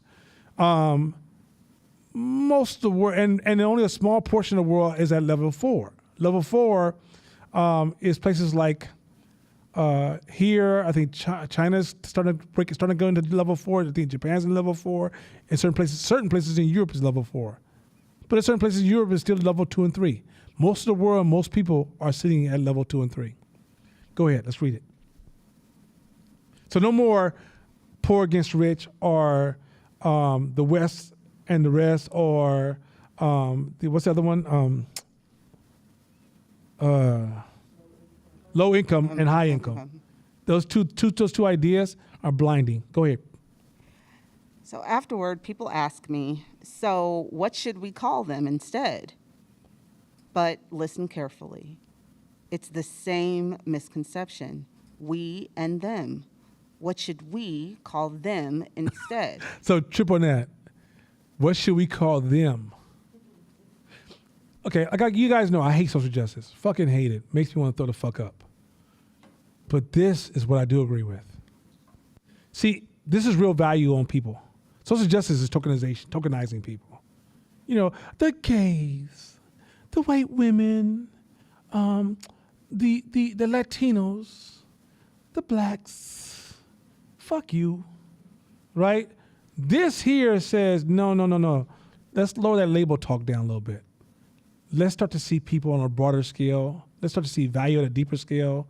Let's start to see people, see systems, see the world for real. Stop looking through these fucking filtered lenses that's actually blinding us and making us more ignorant when it comes to expanding or growing our ideas. Go ahead. What we should do is stop dividing countries into two groups. It doesn't make sense anymore. It doesn't help us to understand the world in a practical way. It doesn't help businesses find opportunities. There you go. And it doesn't help aid money to find the poorest people. There you go also. Next one. People on level 4 must struggle hard not to misunderstand the reality of the other 6 billion people in the world. Roughly 1 billion people live like this today. So roughly 1 to 2 billion people live on level 4, but we don't see level 3, 2, and 1. That's so important because 3 and 2 are emerging markets, right? If you ever, there was a book we read last year was about innovation. Remember the book? prosperity or something like that. Prosperity paradox. And one of the arguments he was making is that, do you understand the growing markets of Africa and Mexico? You can't even see them. They're huge growing markets, expanding markets, crazy potentials that can change our lives forever, but we don't see them because we've already almost blanked them out of our brain as spaces of poverty. Some of us don't even want to travel those places because all we think about is people walking through the dirt and with no shoes on and plastic everywhere, when it's not true. These are huge emerging markets. Go ahead, keep next one. Human history started with everyone on level 1. So human history, for 100,000 years, everybody was on level 1. This is again, for 100,000, not 100 days or 100 years, 100,000 years. This is why if you ever get a chance, read Sapiens. It's a good book to kind of put history in perspective. Everybody was at level 1. Keep going. Nobody made it up the levels, and most children didn't survive to become parents. Just 200 years ago, 85% of the world population was still on level 1 in extreme poverty. Extreme poverty. Black people, let me say something to you guys that you guys don't know. Right before slavery, a new trend started which said that after slavery was ended, let's not kill all the slaves. But before 300, I think it was like 200 years it started, but before 200 years before slavery ended, if slavery had ended 200 years earlier, the rule was when slavery's over, kill every last slave. Because they think about long-term survival. They don't want the kids to grow up to kill our kids, right? This is a crazy social experiment. In America, I'm not gonna wear no red, white, and blue, but I need you guys to put stuff in context. Other countries don't talk about civil rights. Other countries don't go out their way to make sure that you get treated fairly. They don't have. I'm not saying it's always work. I'm not distorted. I'm not playing that game. But we're in a very unique space where we're behind enemy lines and allowed to make just as much money and build just as much wealth as we want. Now, he ain't gonna tell you, and he shouldn't. That's not his job to help you come up. His job is to take care of his own first. But somehow he still allows a certain amount of funds and seeding to happen in our communities. When y'all really get a grasp of how the world ran for the last 600, 700, 800 years, not the last 400 years, we've been, Plymouth Rock landed on us. We didn't land on Plymouth Rock landed on us. Not that version of history. When you realize how the world was running, this is a hell of an experiment. This is a hell of an experiment. It kills me that now the white woman has put herself in position to demonize the white male, but he's still the most dominant person on this piece of land. And if his children wakes up tomorrow and be like, oh, this shit's over with, that's how fragile this shit is. When I went to Black Wall Street, a lot of times when you hear about Black Wall Street, you hear about, we had all these businesses. If you don't have a major import-export, you don't have all these businesses. Las Vegas does really good in business because they import-export sin. Hey, hey, baby, hey, listen, I ain't complaining. I'm just telling you what it is, right? Shit. But Las Vegas is like Atlanta, I might be living in Las Vegas. But the point is this. So it imports and exports sin. So that import or export sin, that money funds all the businesses that engage. The reason Black Wall Street did so well, they had oil, people. They had oil in Black Wall Street. The import and export of black oil gave them money to build businesses that they were able to thrive on. When they hit Black Wall Street, when they tell you, hey, they took the land from the people. They gave them back. You can have Black Wall Street, but we're gonna start taking this land here. They start taking the land also with the oil on it. So even though the money they had was able to rebuild the businesses, how long do you think it's gonna last without the oil? At some point, when you're talking about businesses cannot be successful by just bartering back and forth. Okay, here you go. Okay, give it back. Okay, here you go. Okay, give it back. At some point, you have to import or export money from other sources to enrich your group to have the flexibility to build juggernaut-style businesses. So why is it important that you have to think about business bigger than just local bartering? Is because local bartering is fragile. At some point, local bargaining is a starting point for all of us. But at some point, we're going to have to build larger relationships for sustainability and true juggernaut growth. If you want a high rise downtown, you're not going to do it from here you go. Okay, here you go. Here you go. Okay, get back. That's not how it works. Import export is a game you got to understand. Where everybody's just talking about, we always talk about, you got to start a business. Just start. Okay, that's like having a son who can't play sports for shit. You're like, just swing the goddamn bat, boy. Just maybe you'll hit the ball, right? I want to take this class past that point. And I want to say, hey, how do we get to the major leagues? And we're talking about getting to the major leagues, but we're still talking to each other like, you can just hit the fucking ball. It's okay if you can hit the ball, but at least you swung. We'll come back to just write that question down. We'll come back to that. So let's keep going. And somebody said, so a couple students read this book and they said, no, Factfulness, that's an interesting book. I don't understand what it had to do with business. I said, oh, okay, baby, wait till I teach it. It's going to be full of business. Go ahead. That's a beautiful picture. I ain't going to front. That shit just makes my heart warm. Go ahead. Today, the vast majority of people are spread out in the middle across levels 2 and 3 with the same range of standards of living as people had in Western Europe and North America in the 1950s. And this has been the case for many years. I'm going to make an argument in this class that the minority argument, like your minority argument, and your underclass and the poor communities, I'm going to make an argument that most of America is almost equal.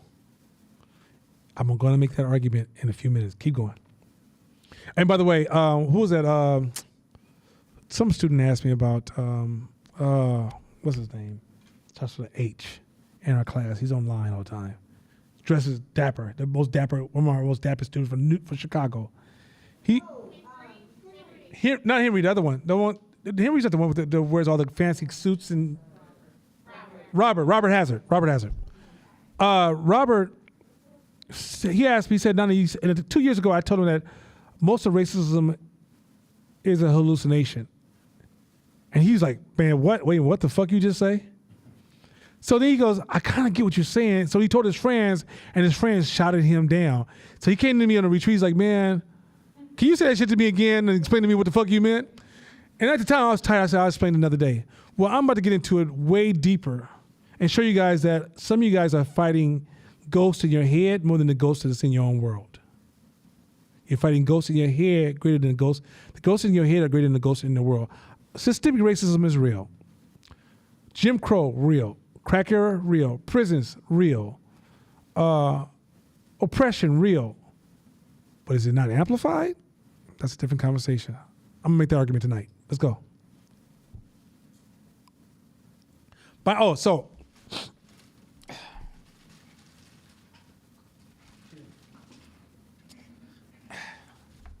Binary biases. We're going to do a test on this one next class. This is the most powerful lesson for the night. We're going to jump into binary biases moving forward. But this here is the biggest distortion game that all of you are suffering from. It's so overwhelming in the black community. And it's so overwhelming in America. And the media leans into this like you've never seen before. We're going to jump into it, and then I'm going to get into some descriptions. So let's roll.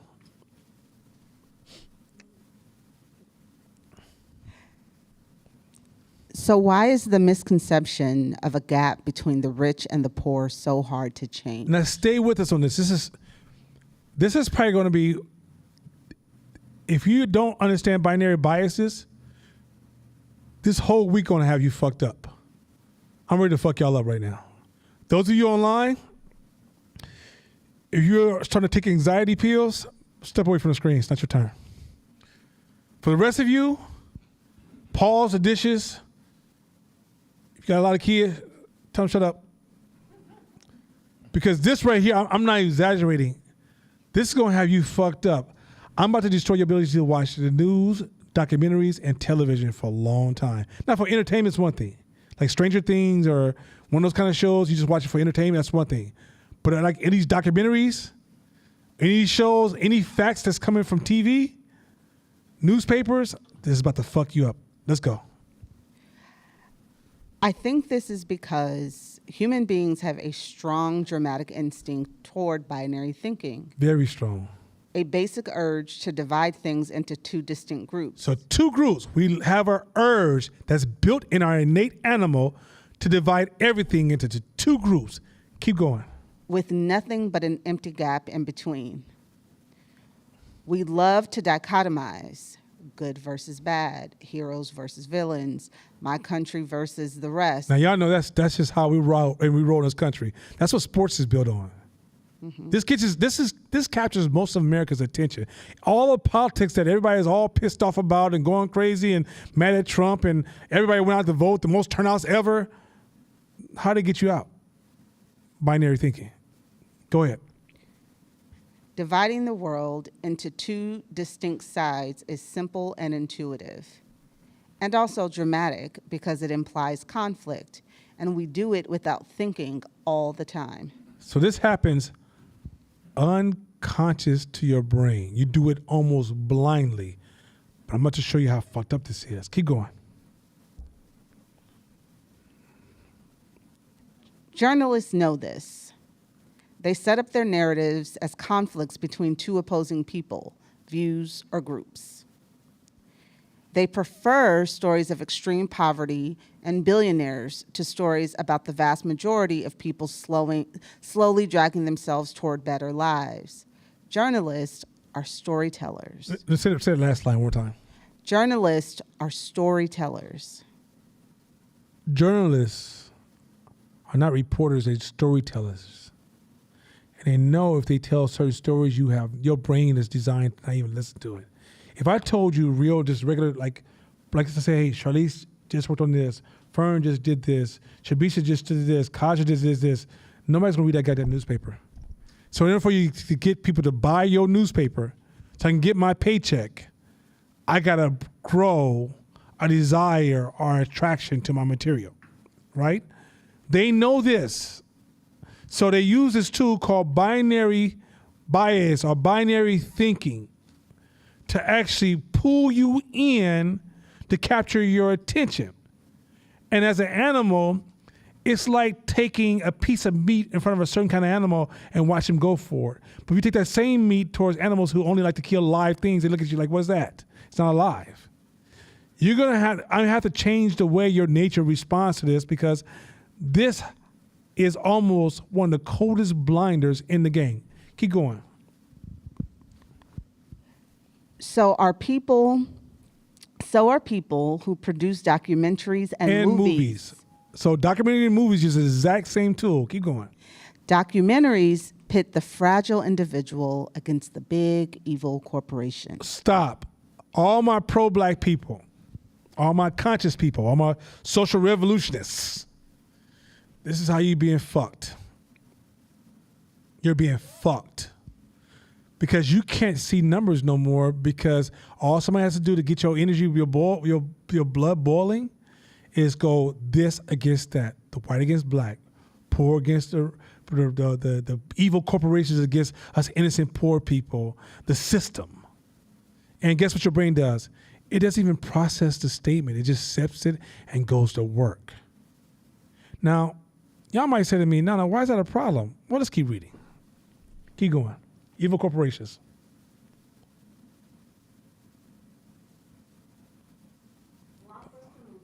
Turn the microphone back on. You hit that button or something. Okay, sorry. Thank you. Blockbuster movies usually feature good fighting evil. So even blockbuster movies make most of their money from good fighting evil. That's probably the most common movie you've ever grown up with. It's some kind of good fighting evil. Matter of fact, it was hard to watch Game of Thrones because sometimes the evil kept winning. Everybody's like, wait, that's not what's supposed to happen. Wait, that ain't what's fucking supposed to happen. But what Game of Thrones was saying, well, actually, that's how the world really works sometimes. The good don't always fucking win. Right don't always be wrong. But most of us have built most of our life watching, all the cartoons you ever watch, all those children's shows you ever watch. They were binary training. I'm going to show you something so fucked up. It's going to fucking blow your mind. Okay, go ahead.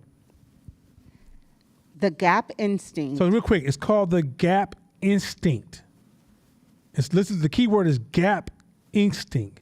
It's what you're leaving out of the equation. Go ahead. The gap instinct makes us imagine division where there is just a smooth range. Okay, slow down. This is fire here. It's about to go there because this is your brain. It has nothing to do with the real world. The gap instinct makes us imagine division where there is just a range, where there's just a smooth range. So your brain is nitpicking differences to satisfy itself. Remember I told you, your brain has Photoshop capabilities. So your brain sees something, and say your brain sees something for what it is, your brain is literally seeing what happens and then photoshopping it to fit the narrative that you're most comfortable with, which is good versus bad, them versus us, rich versus poor, white versus black. Your brain has been programmed to reach for that when it doesn't even exist. Go ahead. Okay. The gap instinct makes us imagine division where there is just a smooth range, difference where there is convergence, and conflict where there is agreement. I want you to pay attention to that. This is a problem we have in the United States, period. This is what's happening in politics. This is what we see in corporate America. This is what we see in nonprofits. Your brain is programmed. Once again, your eyes taking information is what the brain does with it. That's what you see. The ear hears sound. It's what your brain does with it. Is what you hear. And what you guys are hearing unconsciously. This is why when you hear somebody who's really damaged, they'd be like, see, you see that there? That's racist right there. You see the way he looked at her? That right there is unacceptable, my brother. That's racism I've never saw before. No, it isn't. That's your brain playing that trick on you. And it's real. It feels real as fuck to you. Let's keep going because I'm going to get into why this is so important. Okay, hold on a second. So we're going to get into these three things your brain does and your mind does that causes huge problem. First one is called comparisons of averages. Go ahead. Comparisons of averages. There will be many averages in this book, but any simplification of information may also be misleading, and averages are no exception. Averages mislead by hiding a spread, Ooh. a range of different numbers, and a single number. That's good. Go ahead. When we compare two averages, we risk misleading ourselves even more by focusing on the gap between those two single numbers and missing the overlapping spreads, the overlapping ranges of numbers that make up each average. That is, we see gaps that are not really there. Let me see if in the next slide. She put my gaps. She didn't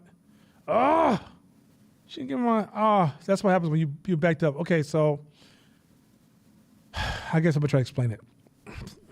Ugh. So I'm gonna go because averages is so important. So there's this portion in the book where it says that men, if you look at the numbers, at the averages, men are better at math than women. And if you just say that statement as that, it just implies women are inferior to us in math. It's not true. But you have to pull numbers apart and look at the margins to understand those numbers. This is important. This is business I'm talking right now. I promise you, this has nothing to do with scaling. Matter of fact, when you look at data, you're gonna have to learn this technique. I'm gonna teach it again. So I'm gonna teach it. So I'm gonna give you a soft introduction today, but we're gonna really dive into data analysis in November and December because I want you to be able to see numbers and go, oh, that's what this means to me. So, for example, somebody might say to you, I'll give you an example. Somebody might say, okay, but if you look at the numbers over, you say, well, how many women are inferior to how many men? If you say like men are 50% of men are higher than 40% of women, right? What you might find, but at the mid-level of men's math growth, women are actually superior. When you get to the highest level of math, women start to shrink, and they're not shrinking because they're dumber, it's because they may lose interest or have other interests. and men may have deeper interest in math because of their rhythms of how they're showing up in this world, doesn't make men less intelligent than women. Or you might hear only 3% of people are successful in business.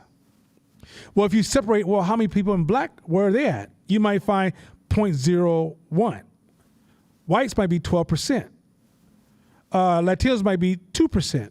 But when you do an average, 3% for everybody, it creates a distortion of the picture that's in front of you. You have to be able to pull those numbers. When somebody gives you an average number, 97% of this is the other, you gotta say, well, where, when, who, what sex, what gender, what time, how long, over what period. If you don't pull those numbers apart and separate those numbers, I'm manipulating you. They do this in all these self-help fucking courses. 10% is, 5% is, 12%, 20%. That's all distortions and lies. If you don't pull numbers apart. So even when you're looking at business, somebody says, hey, that market is potential, but only 10% of that market. What do you mean 10%? Pull that number apart. If you don't pull numbers apart and you just look at averages blind you from the variations and the blips and the changes and the evolution of society. You do not look at numbers. Averages it starts a conversation, but you got to pull it apart. Somebody says only 10% of African Americans are graduating from, like for example, there was a year that only 50% of the graduates, or 25% of the black male graduates graduated that year. Well, if you just say 25% in Oakland, now Texas in the conversation, Skyline's in the conversation, Castlemont, what school they going to? How many actually were in school at all? Right? Other percentage that was in school, which school had the highest numbers? But what happened is that if you don't put those numbers, if you don't do it correctly, what happens to the money when it comes in? Skyline and Castlemont gets the same amount of money. Really?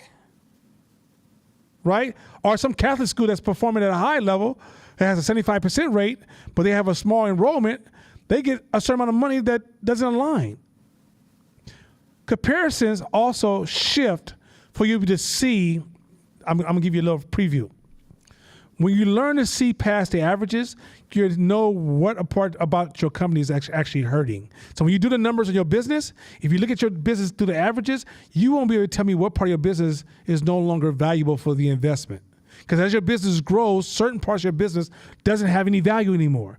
And there's new value being created. But if you look through averages, you'll miss it all the time. But if you learn to see the margins, you can actually measure your company's voltage.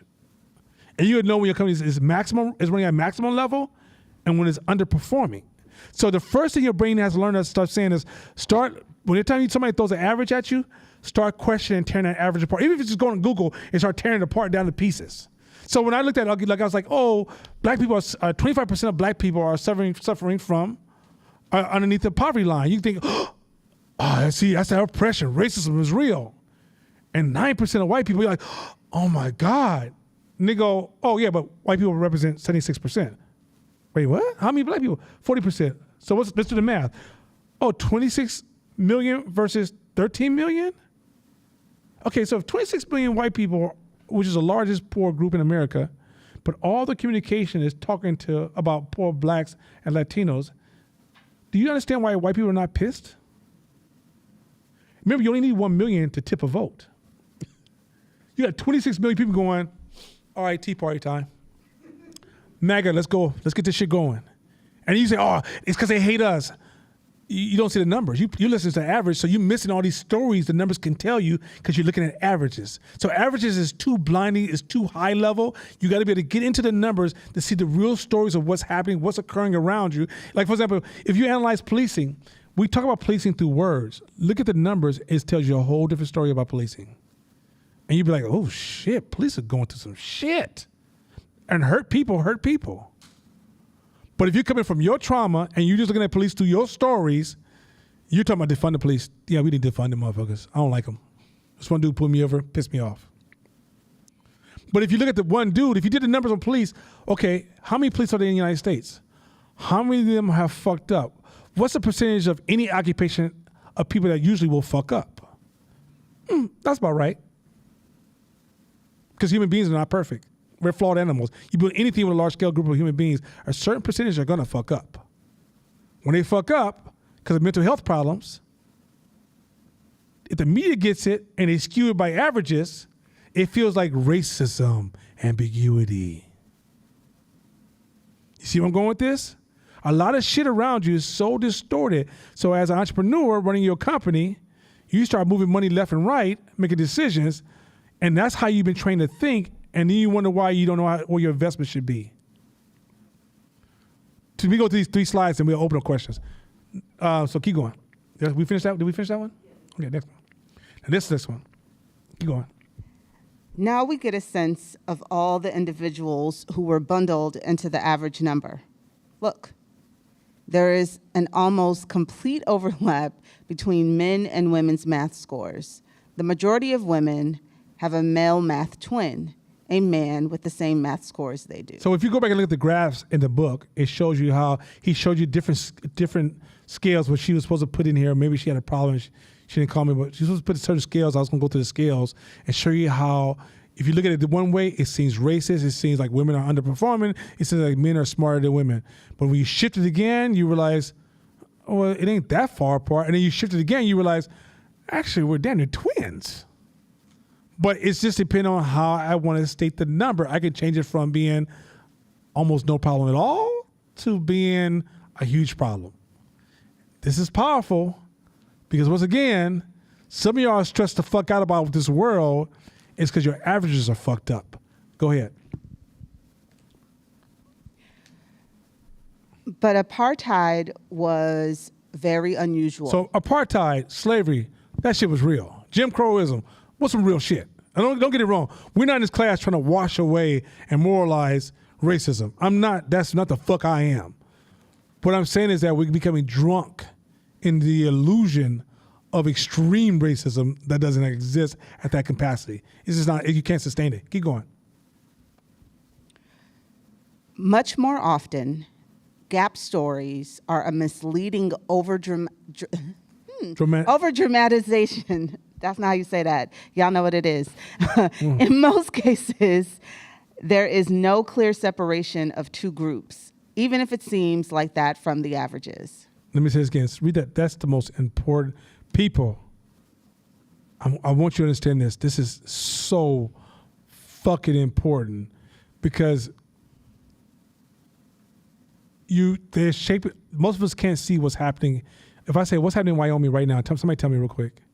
Put your devices down. Just tell me, what do you feel is happening in Wyoming? You'd be like, I don't fucking know. But in certain conversations, you get to talk about it like as if you do know. Like in the United States, what happens in the world is, see, what I realize that, in the East Coast versus the West Coast, what the fuck you talking about? You know what the fuck you talking about? But that's what your brain does. It has to feel stable, right? What's critical here is, in most cases, there is no clear separation of two groups, even if it feels like that from the averages. So a lot of times it's easy, it makes you feel good that the reason I'm broke is because of racism, not because of what I haven't learned yet or what I'm not doing. So it's comforting sometimes to believe in racism. So now it's not my fault. Look, I'm doing what I'm supposed to be doing. If white folks just let me in, I can prove I'm that tight. They can't let you in. That ain't how the game works. Once you know how this game works, they also don't own this shit either. When you say let me in, you're assuming they control everything. No human being has ability. White people would have to be so many white people in this world to control everything. It would have to be billions. And they would have to have this ridiculous amount of cash and unlimited resources because they would have to employ a large group just to monitor growth and development and expansion of other groups. Go ahead. And by the way, if you get a chance to read Real American History, start reading these curated, self-promoting.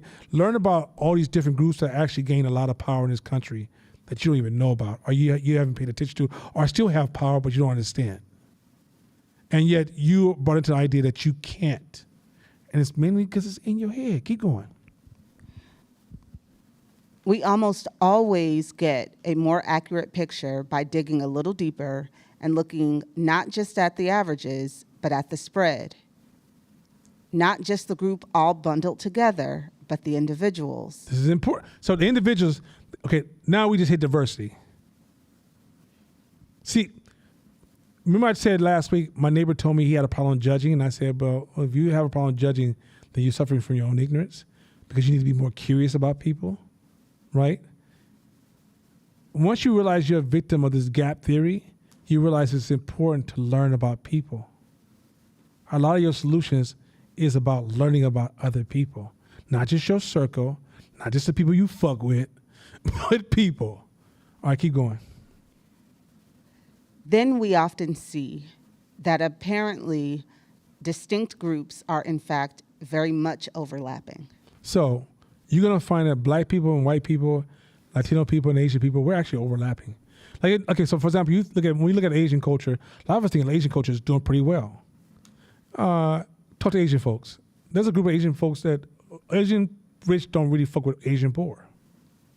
They treat them just as shitty as they treat you when you walk into their stores. But you wouldn't know that because you're thinking about how you see the world and how it's impacting you, and you think that the way you feel about the world is the way the world works. When really, if you learn how the way the world works, you realize this world it has so many complex stories. But as you embrace those complexities, you also see more opportunities. You're not embracing those complexities because you're trying to be a scholar, but like, you know what, I've actually found out about the Cantonese culture. No, that's not the fuck I just said. It's saying as you learn more about different people, you start to see more opportunities. You start realizing, oh shit, we got hella stuff we can do. Yes, we do. We fucking do. And you have hella smart collaborations with other people you can get down with and other resources you didn't even know existed once you change the way you see the world. Let's keep going. Now, this is comparison of the extremes. Comparison of extremes. We are naturally drawn to extreme examples, and they are easy to recall. For example, if we are thinking about global inequality, we might think about the stories we have seen on the news about famine in South Sudan on the one hand, and our own comfortable reality on the other.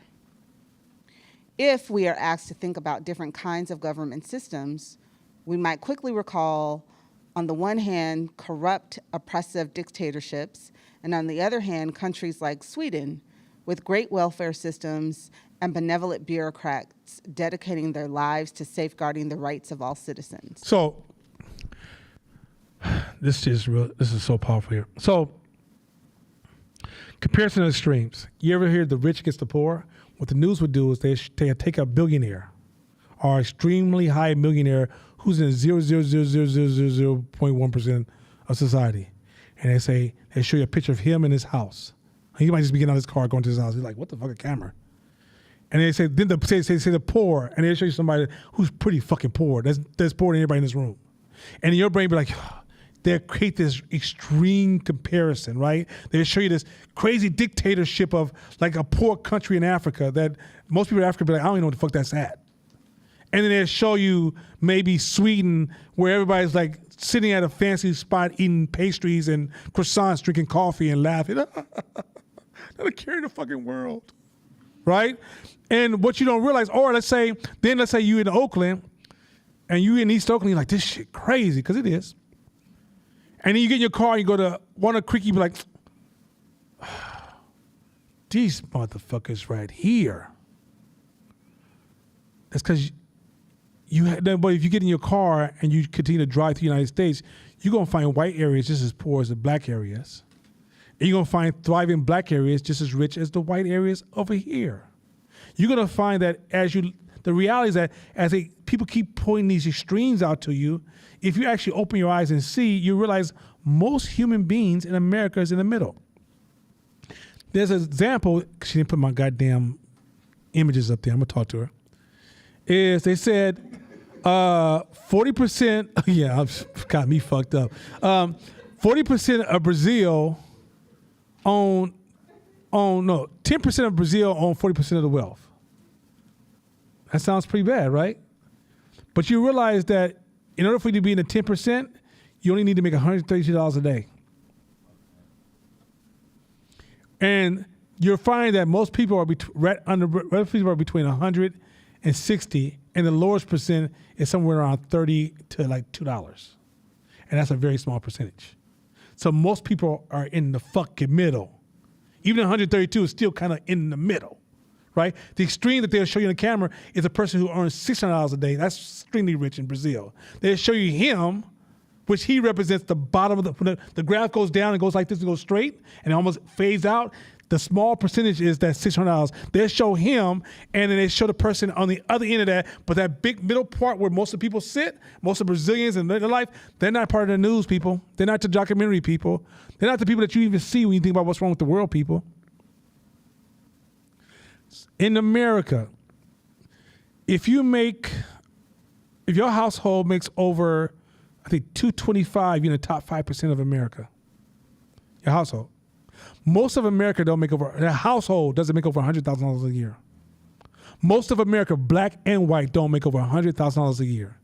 Some of y'all in this class right now, if not most of y'all, make over $100,000 a year and don't realize you're making more than most of America.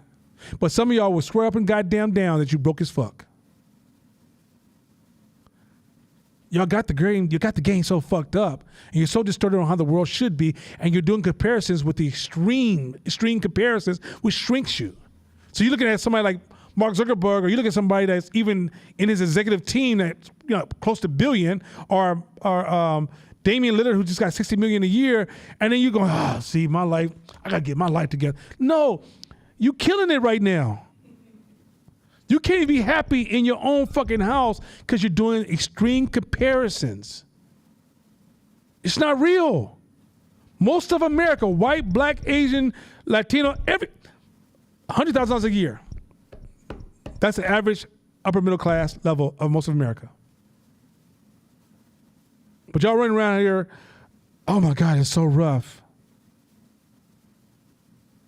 Most people live very similar, but they show you TV stars. This is a game that's been ran, marketing companies have been throwing TV stars and lifestyles of rich and famous at you for about 20, 30, 40 years. Look at your youth now, they're depressed as fuck. If they can't get them Nikes or that certain gear, they ready to commit suicide. Because the school gonna tell them they ain't nothing, although all them broke motherfuckers are making comparison. All y'all in high school, all y'all broke motherfuckers. Some of y'all done fandangled a nice outfit, and this is when you discover they broke, when they go to college. Because college students are the brokest key people in the United States. But all them motherfuckers at one point were in high school flossing, believing that you were somebody because you had on a Gucci belt that you really couldn't afford. Comparison game got you where you can't even be happy with your own life to go to the next level. You too busy trying to fix what doesn't need to be fixed. Some of us talk about buying all these external needs when you don't realize sometimes just having barbecue and having a couple of friends over, which costs no more than a few dollars, is everything. But at the end of the day, we're like, yeah, but we gotta go, like I gotta go to Cancun. I've been on the motherfucking places. You do the same shit. Where the restaurant at tonight? And if you single, who we fucking? That's it. You ain't got nothing else to offer. It ain't like you're gonna be like, yeah, I'm gonna Cancun, I'm gonna float in the air for like 5 hours, fly with the birds and shit. Then I'm gonna swim with the dolphins for like a few more hours, and then I'm gonna take a fucking yacht, and I'm gonna have a party where everybody's just gonna rub my feet as I walk by. No, that shit doesn't happen, people. That shit don't happen. You gonna do the exact same shit you did at the house, just with some newer people that you could have did here. Some of y'all could do a staycation that could blow a vacation out the fucking water. But you are so fucked up by comparisons, you shit on your own environment. Well, what else does that mean, Nana? Because are you going more on us? Sometimes, but not right now. That means you don't see business either, opportunities. Because you shit on everything around you, and you don't see things moving and happening around you because you're too busy looking for the big shit and the big surprises and the big this, and you're not happy. Some of y'all in a relationship, and some just, you know what? My wife booty just ain't big enough. If her butt was big, I'd be happy. No, you wouldn't. It'd be something else. Her hair is just the wrong color. No, you fucked up in this comparison game. Comparison game will make you where you're never gonna be happy, and you won't be able to see, and you won't be able to have the right employees. Also, let me get deeper for a second with you. When you finally grow a business, you can no longer be excellent. Excellence can't scale. Let me say this again. When you grow a business, you can't be excellent. Excellence can't scale. But if you're fucking stuck on comparison, you are literally your own glass ceiling to your own business. Next slide. You gonna go next slide after you say that? I'm almost done. We finished this part. Okay. we finished the what's next slide. I'm gonna open it up. Go ahead. I mean, all right, okay. These stories. Okay. These really? No. These stories of opposites are engaging and provocative and tempting, and very effective for triggering our gap instinct. So it triggers your gap instinct. Just act like you're addicted to drugs. When somebody throws comparisons to you, look at those shoes, poor against the rich, that triggers you. That triggers the fuck out of your system. This is when, as an entrepreneur, you have to think beyond your triggers. Keep going. But they rarely help understanding. There will always be the richest and the poorest. There will always be the worst regimes and the best. But the fact that extremes exist don't tell us much. It doesn't tell you shit. The majority is usually to be found in the middle, and it tells a very different story. So when the media puts out these stories about, oh my God, the world's getting worse and this is happening, pay attention to what the middle are doing. The middle tells you what's really about to happen. All the other shit is a distortion. A distortion.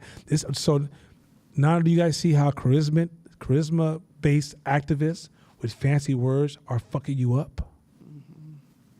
You know what's wrong with the world? And they go into binary biases to make their point.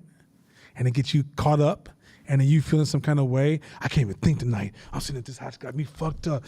White people got this game fucked up, and y'all sit in a cipher, and y'all complain about the world, and then go home and go to sleep on it because you feel like you made some movement. Only wake up to feel hopeless. Anybody paying attention to that shit? The people with the most charisma got you fucked up because charisma don't work when you just keep talking about the middle. But business does. That's who's buying most of your products, the middle. Not the binary extremes. And y'all can't even see them no more because you've been trained only to look at the fringes. Oh, the trans community, oh my God, they're fringes. Leave them alone.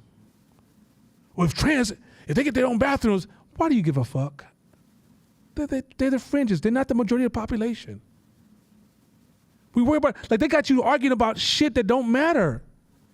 We had punk rockers in the 80s. We had trans then too, but it just wasn't. We had trans since I was born. MASH was trans. Well, MASH was kind of trans. To me, I was a kid, I think he's trans. Trans have always been here. They just spotlighted today. Now you tripping on the motherfuckers. Leave them the fuck alone. If you're not gonna talk to them for real, then don't talk to them with that bullshit about, or get away out of my bathroom. Get the fuck out of here. Doesn't matter. You're talking about these issues that don't fucking matter.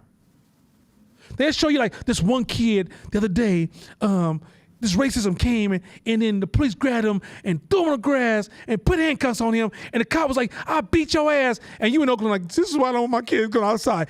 This shit happened in Florida, people. It's one time. There's 350 million people. You're fucking, you're caught up in the fringes. It's the gap instinct fucking your brain up. You can't see from Trayvon Martin to this day has been the gap instinct whooping your ass. You can't think no more. Even COVID was used. They used the gap instinct to drive a lot of conversations around COVID.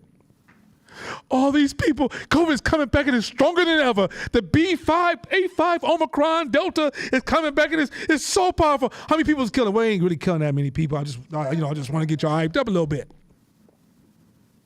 You starting to see where I'm going with this? How I'm taking away your ability to think because I'm thinking for you by hitting your gap instinct.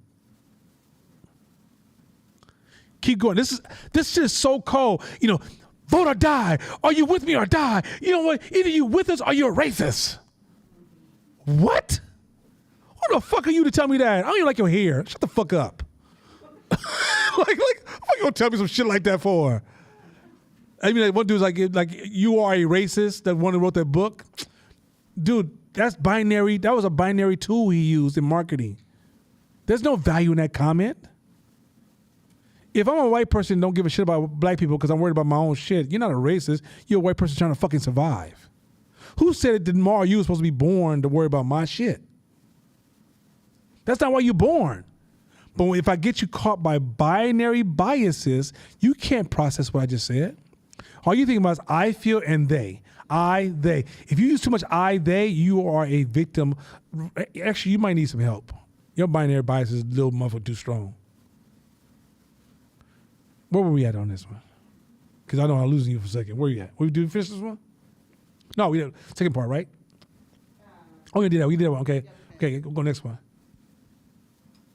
So we did that 10% of well, had 40%, 1% of the well. The view from up here. This is the last part of the three. So here, this is the view from up here. This last one. Okay. You yourself probably live on level 4, and your life is probably similar in important ways to the lives of the people living on level 4 in San Francisco, Stockholm, Rio, Cape Town, and Beijing. So let me ask you a question real quick. I want everybody to raise your hands.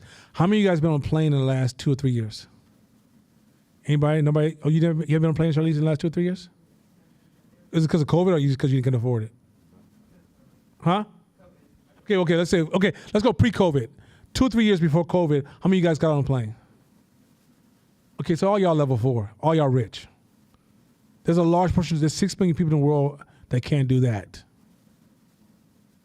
Yet I promise you, all y'all don't feel like y'all rich, huh?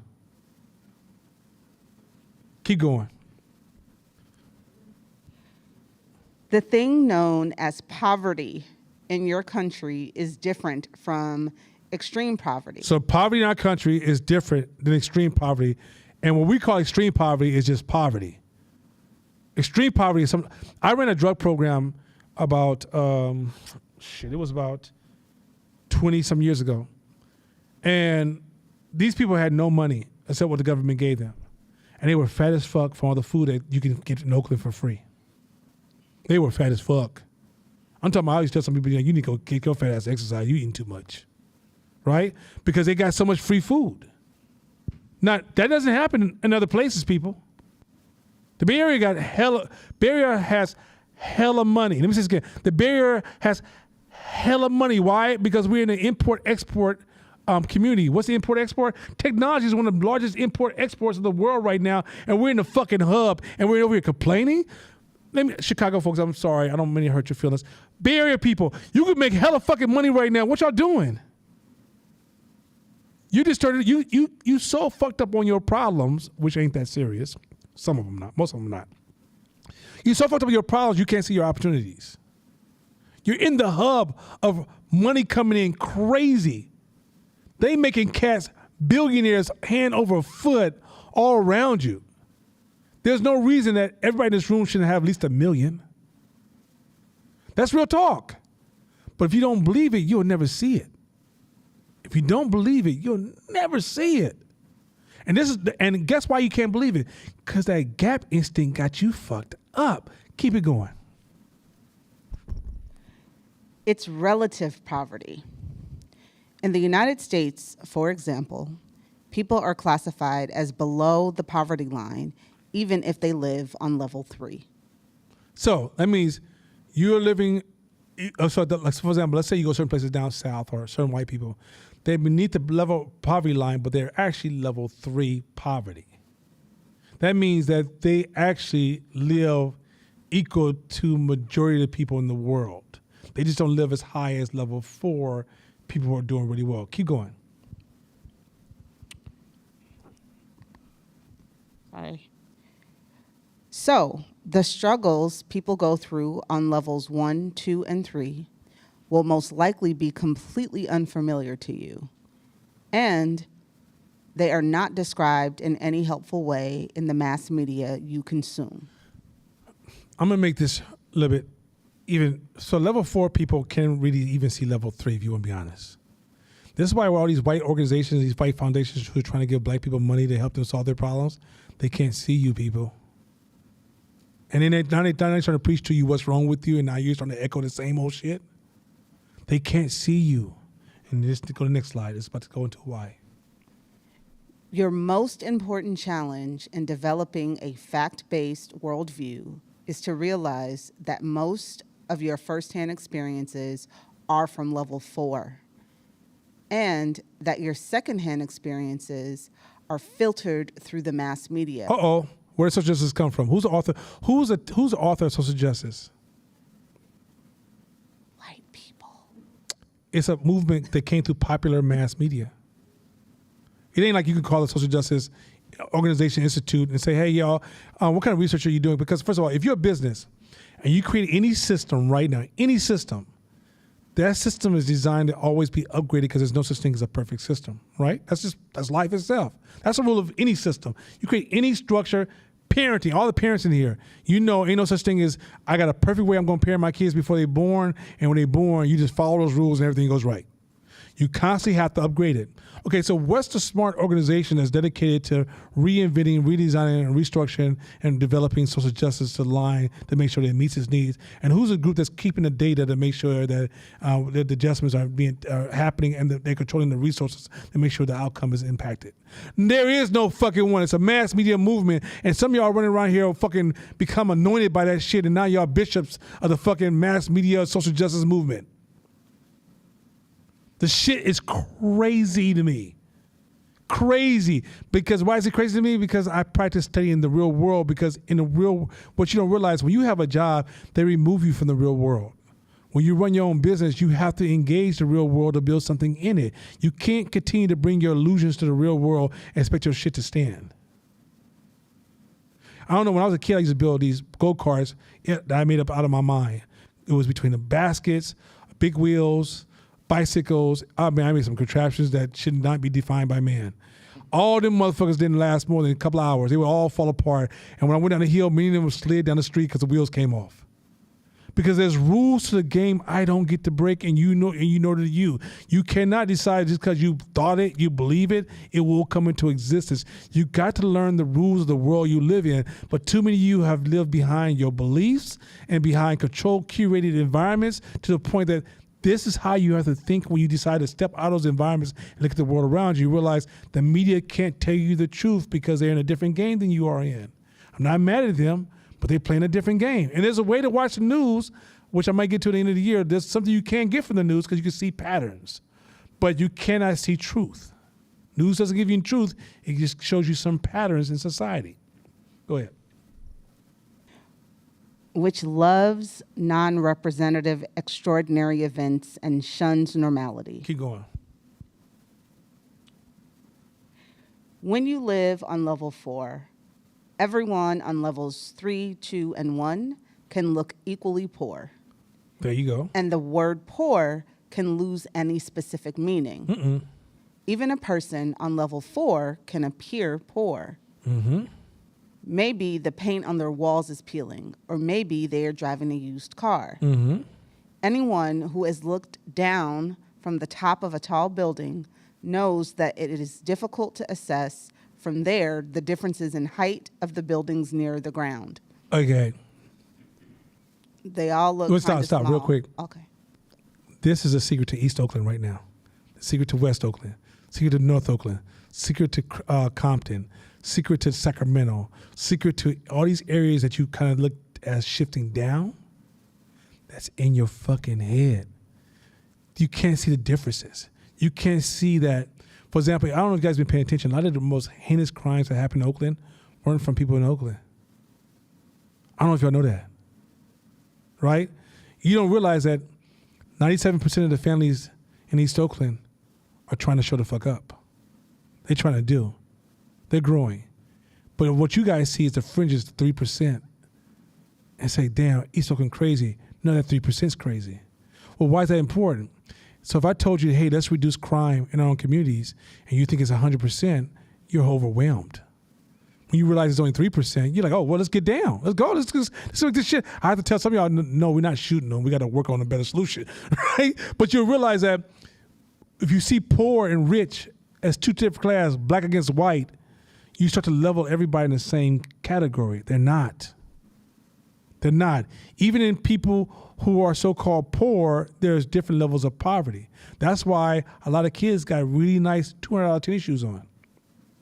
That's why a lot of cars in the hood got nice-ass rims and expensive-ass music in it. That's why a lot of Harleys got $20,000 to $30,000 worth of extra parts on them bikes they ride on the street that already cost them $30,000. But because you see them all as the poorest, you see them, your brain photoshops the poorest version of them in your mind. So when it is a time to build a product or service that community can support, that you can actually build something that can also that can also support them, you can't see it. So I say, yo, in East Oakland or in South Side of Chicago, there's all these great businesses, or in certain places in New York or Ohio or in Houston. There's these great businesses. You be like, what? What are we gonna do out here? Ain't shit no money out here. How are people eating there? Who's paying that bus fare? I bet you throw a party, motherfuckers gonna show up and spend money. So we shrinking people by these thoughts of people in our head. This is the real social justice shit y'all should be thinking. That crappy ass shit they talking in the media, fuck them dudes. This shit is real, which is you got to learn to see people better, and then all of a sudden your brain gets to come on and go, I can do this. But the way you see people right now, it's like, I got to do this and this. That's the only thing I can think of. Shit. The way you see the world shapes the way you can exploit your opportunities. Keep going. We're almost done. They all look kind of small. In the same way, it is natural for people living on level 4 to see the world as divided into 2 categories. Rich at the top of the building, like you, and poor down there, not like you. It is natural to look down and say, oh, they are all poor. It is natural to miss the distinctions between the people with cars, the people with motorbikes and bicycles, the people with sandals, and the people with no shoes at all. And the people we call niggas, and the people we call scrubs, and the people we call they ain't shit, and the people we call, yeah, we do it all the time. I don't think you guys understand how powerful this book is. This book is actually teaching you how to think differently, to see things you didn't know existed. And the problem is, it is not because I just want you to learn a new formula of how to see things. I mean, learn to look over here as opposed to look over there. It's no. When you're in your good space, you're like, man, them niggas be tripping. I mean, I say in this class, I don't use that word because people who are performing at a high level don't use that language. You know why you don't use that language? Because it shrinks our thinking on the market we seek to serve. You don't know who people are. My biggest single contract that came, well, no longer my biggest, but used to be one of my biggest single contracts that ever came from a woman saying, can you shoot my daughter? Didn't know who the fuck she was. The daughter photo shoot was like, nothing. But I gave her a highest level possible experience I can provide. I treated her like it was Jay-Z coming in for a photo shoot. Didn't know she was the vice president of Genentech. Didn't know that when she moved to Elan, she paid me $10,000 a day and put me on planes and put me on first class and put me in $500 night rooms just to take pictures. When I realized that opportunities don't come from me targeting, if I talk to LeBron James, it may be this little person walk up to me, they feel like they're not doing anything. Everybody gets my conversation. I see value in everybody. I don't focus on, look, okay, let me be 100. I'm not fucking everybody and everybody can't touch my bank account, so I ain't tripping. Some of y'all act like y'all fucking everybody. I don't like him. You fucking him too? No. But why you act like that? Fuck wrong with you? I don't think y'all really realize how we making unnecessary shit personal. The other day, my son is, I'm working with my son because he can trigger by certain stuff. He's in that 16-year age where he's doing comparisons. He's like stuck in between this bridge of listening to me and listening to his peers. And somebody came in my house who likes to argue. And they started to argue on something like, he said, I said, hey, cut that shit out. Because I'm working on reducing his triggering. But he said, I said, yeah, you're right. You don't know what I said. I don't give a fuck what it is. He ain't gonna do my money. You're right. Like, what the fuck y'all matter what you said? What's wrong with you? What I said, and if they don't agree with you, I gotta get them to hear what I said so I don't feel wronged. I ain't got time to play your little Disneyland ass games. I got a real son I'm protecting over here. Fuck your beliefs. Like, and you ain't hurting me, so I ain't even mad at you. I don't give a fuck. You like, yeah, I think the world ain't shit. Okay, well, pass me my sandwich real quick because I'm hungry. I don't give a fuck. I'm not fucking everybody. So I can let a lot of shit go. I'm on a date where I'm going to win. Yep, you're right. Yeah, that's hella deep. Oh, wow. Okay. Because I'm building something. I'm not defending something. See the difference? Some of us are so focused on defense, we don't know what offense is. You can't keep playing defense when you're on the offensive side of the court. Play the fucking offense. Shoot the fucking ball. Don't be like this on the offensive side. Hey, get the ball from me, and 24 seconds about to go over. Ah, shit. This game is racist. No. Shoot the fucking ball, bruh. You killing us. Nah, the referees don't fuck with me. They don't like me, man. And the NBA set this shit up where we ain't really designed to win in this motherfucking game. No, you just can't shoot. You just shut the fuck up and learn how to shoot. When you play offense, defensive shit don't matter. There's players in the NBA right now who won't guard nobody. Harden be like, oh, somebody, he coming. Somebody, come on, back me up. He coming towards me. What do you mean he coming towards you? Aren't you in the game? Yeah, but I'm here to shoot, baby. That's what I do. I don't all that guarding shit. Fuck up my nails, manicure. You got this game fucked up. All players don't play two-way. And it's okay, you can learn two-way. But you gotta learn to play offense because offense is building some shit. Now you gotta play defense to protect the shit you build, but you gotta play offense to build some shit. You can't play defense to build. All right, finish this. Where were we? We just, okay, look at that, I'm hella fast. Let me see this. Okay, questions real quick. That's a clean ass picture, I like that by the way. Go ahead, let's just roll it back and just keep it rolling back, go ahead. I got two quick questions. The first one is around what you said about excellence doesn't scale. Mm-hmm. How I've always heard it is the other side of that, which is, well, Scrappy doesn't scale either. So I'm interested in your perspective on how you... Oh, yeah, Scrappy don't scale, right? Mm-hmm. But let's say you bake cakes, right? And you could bake the fuck out of your cake. Like, oh my God, this cake is enormous. The problem is I can't get 1,000 of you. And I can't ship you all over the country. So at some point I have to create a system where I'm going to have to use regular people to make that fucking cake. And when regular people make that cake, by default, it's going to drop by 10 to 20%, right? You got to accept that as part of the process. Because when you grow a company, you can't build a company on excellent employees. You got to build a company on averages. The margins don't work. When you depend on just the margins, those margins will hold. I mean, when you depend on just great people, that will actually hold your company by hostage. Because now you're stuck with, you can't scale because you can't find another person to replace that person, right? Now a person can demand all kind of money from you. Also, let's say you find a market where nobody's making cakes, only you. So you're able to find the best people because nobody really hiring them. But the competition gets wind that you are blowing the fuck up making cakes. So now they start hiring them. Now the labor costs of those people go up because now you're competing for those same labor people. So what ultimately for you to survive in any business, and then this is what's going to hurt most of you motherfucking feelings. Most of y'all in a job position, y'all average. Y'all don't know y'all average. But they design a system so systems can run with averages, not superior performing people. But they tell you you're great to keep you inspired to show up and perform at a high level. That's one of their management tools and strategies, but you're really fucking average. That's why when you guys quit your jobs and you go out in the real world and you just get slapped around by experts, is because you didn't know you was average. You thought you was hella tight because you was getting all them praises, and you went with the false positives. False positives is when you believe something's working and it's really not. You think you're really talented. You think you're not. You think you're really good. Like people always say like, no, I'm going to be a manager of this company, or I'm going to start my own company managing, and they caught up on a false positive because they think they're good. Or they call themselves a title. Yeah, I'm a realtor. I got 4 licenses, and I have my auntie sell houses. So now I'm bringing on my own, and I know I'm going to do great. And they come to me, no, don't steal my people not buying houses from me. What's going on, Nana? The racist door. Was it racism? Is a white man got it locked up? What is going on? Ambiguity. No, you were average, bruh. That's why your auntie had you and about 10 other people doing the work. So the reality is that exceptional people have a tendency to lead, but the reason exceptional people often can't scale because they're trying to copy and paste themselves. You can't.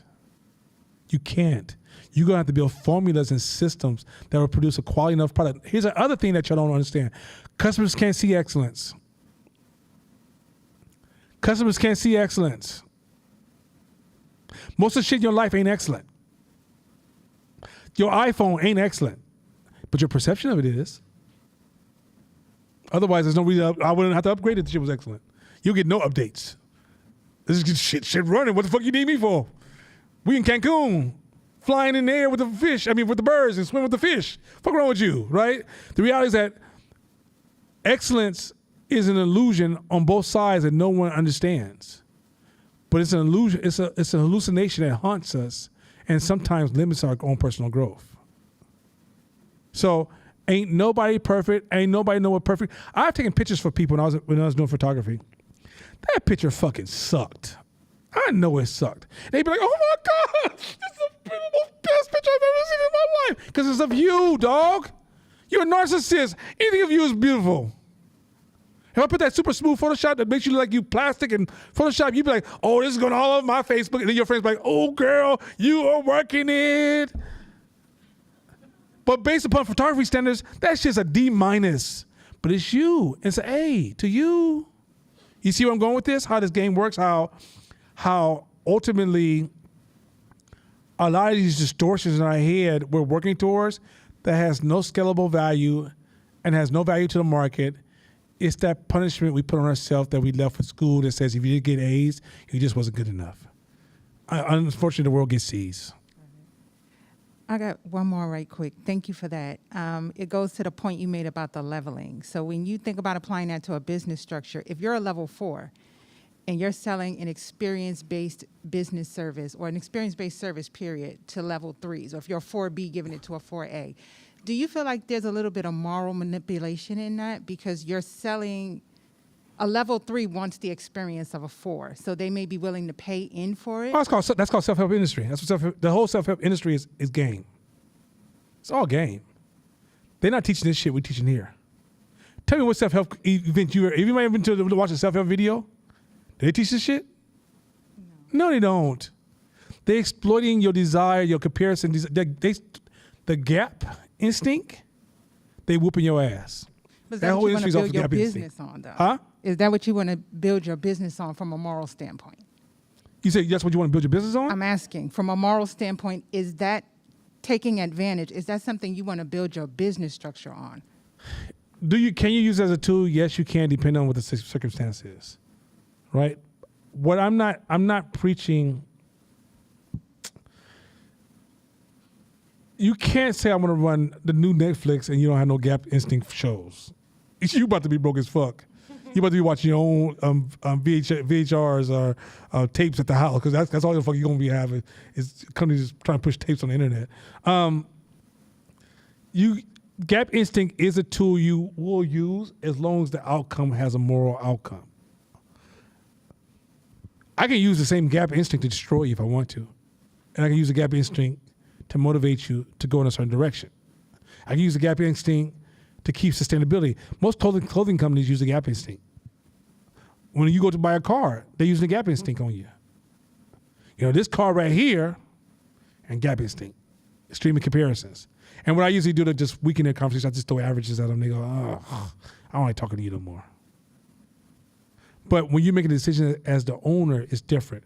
So remember I said in this class, moving forward, this was 2 classes ago, from July to December, hold 2 opposites in your ideas in your brain at the same time. Stop trying to create a right, wrong, or moral continuum. There is none. Once you understand this, free your mind, but doesn't mean that you don't tap those tools when necessary. It's just the way the world works. You go super, super, super moral, you'll be super, super hungry, and then you'll look skinny like Jasadi used to be. Anyway, next camera, next person. Yes, I got you again, Jasadi. I'm not quitting. There's a question online, too. Yeah. What do you mean by the margins? So margins, which I'm going to get into a little bit later, is what are we doing? What is happening right now, right here in this space? Like, where are we right now? Averages is what are we covering over a certain amount of time? Margins is what's happening right here, what happened this day, what happened on that. It's like the fringe, the edges of these averages, right? It's the sections of this average. So, for example, you might say like, no, we did 10% in growth this year. But if you look at the margins, well, in the last 3 months, we've been shrinking. Right? But if you average over a year, it looks like you'd seen 10%, but you've actually been shifting and you had a surge month or a hype cycle, which creates a distortion of the last 6 months. So really, you make all your money in November, or excuse me, in June or July, but from August to December, you're losing money running the same dumbass idea. But it's actually an opportunity to pivot, but you can't pivot it because you can't see margins. You're getting averages. Even when you buy investments for your company and you talk averages, you'll buy hella shit because you're like, people love my space, right? When Shakita bought a gym, she's like, oh, people love this. I'm like, well, how often are they using that? What's the cost of that? And does it have any real long-term value? And what could you have done, the cost of opportunity, what could you have done with that money that could actually increase growth in your company, which would afford you more options, right? That's margin thinking. Averages is like, oh, we did this much last year and we grew by 1%, 2%, so everything I'm doing is good. No, you're not. That's blinding. So learning to tear those numbers apart. What have you done this month? What are you doing this 2 weeks? And using marketing is a little bit more accurate at telling the most updated version of the truth. What are ways to use the distortions to our benefit? Like what? Other people distortions? I don't know. So okay, let me just answer for that because I'm assuming that I'm taking a guesstimate. The world's full of distortions, but you're driving the ship. You got to learn to build other people's distortions into your systems, and then also build systems to work with their distortions, and sometimes even stop the distortions. The distortion games is not just for you to fix yourself. I think that's where some of us get caught in that personal moral loop. That's why I said last week, fuck your feelings and fuck your introspection, because this is no longer about you. This is about how we move in the world. And so when you're working with distortions, you got to realize I'm going to teach you the principles of growth. So as numbers change, so if you got 1, 2 people working together, there's a lot of things that's going to work really, really well that you can't tell is a problem. But if we grow to be 20 people, a lot of things are going to break, right? And it's because of the way our brain work and because there's certain principles of when 20 human beings versus 2 human beings, things change. These are principles of scaling. So right now I'm introducing the foundational thoughts. I will take you by the time we get to December into how to use these principles to build. Because first we're going to start with these exist. Then next, how do you build with it? Now remember, the easiest way to be manipulated is what? I posted this in the Facebook group. The easiest way to be manipulated is to rush your desires. As you try to get this stuff real fast, I want to be an entrepreneur real quick, I want to learn this overnight, you're going to find yourself spending $6,000 with Tony Robbins in one day. I'm going to be like, yeah, that's about right.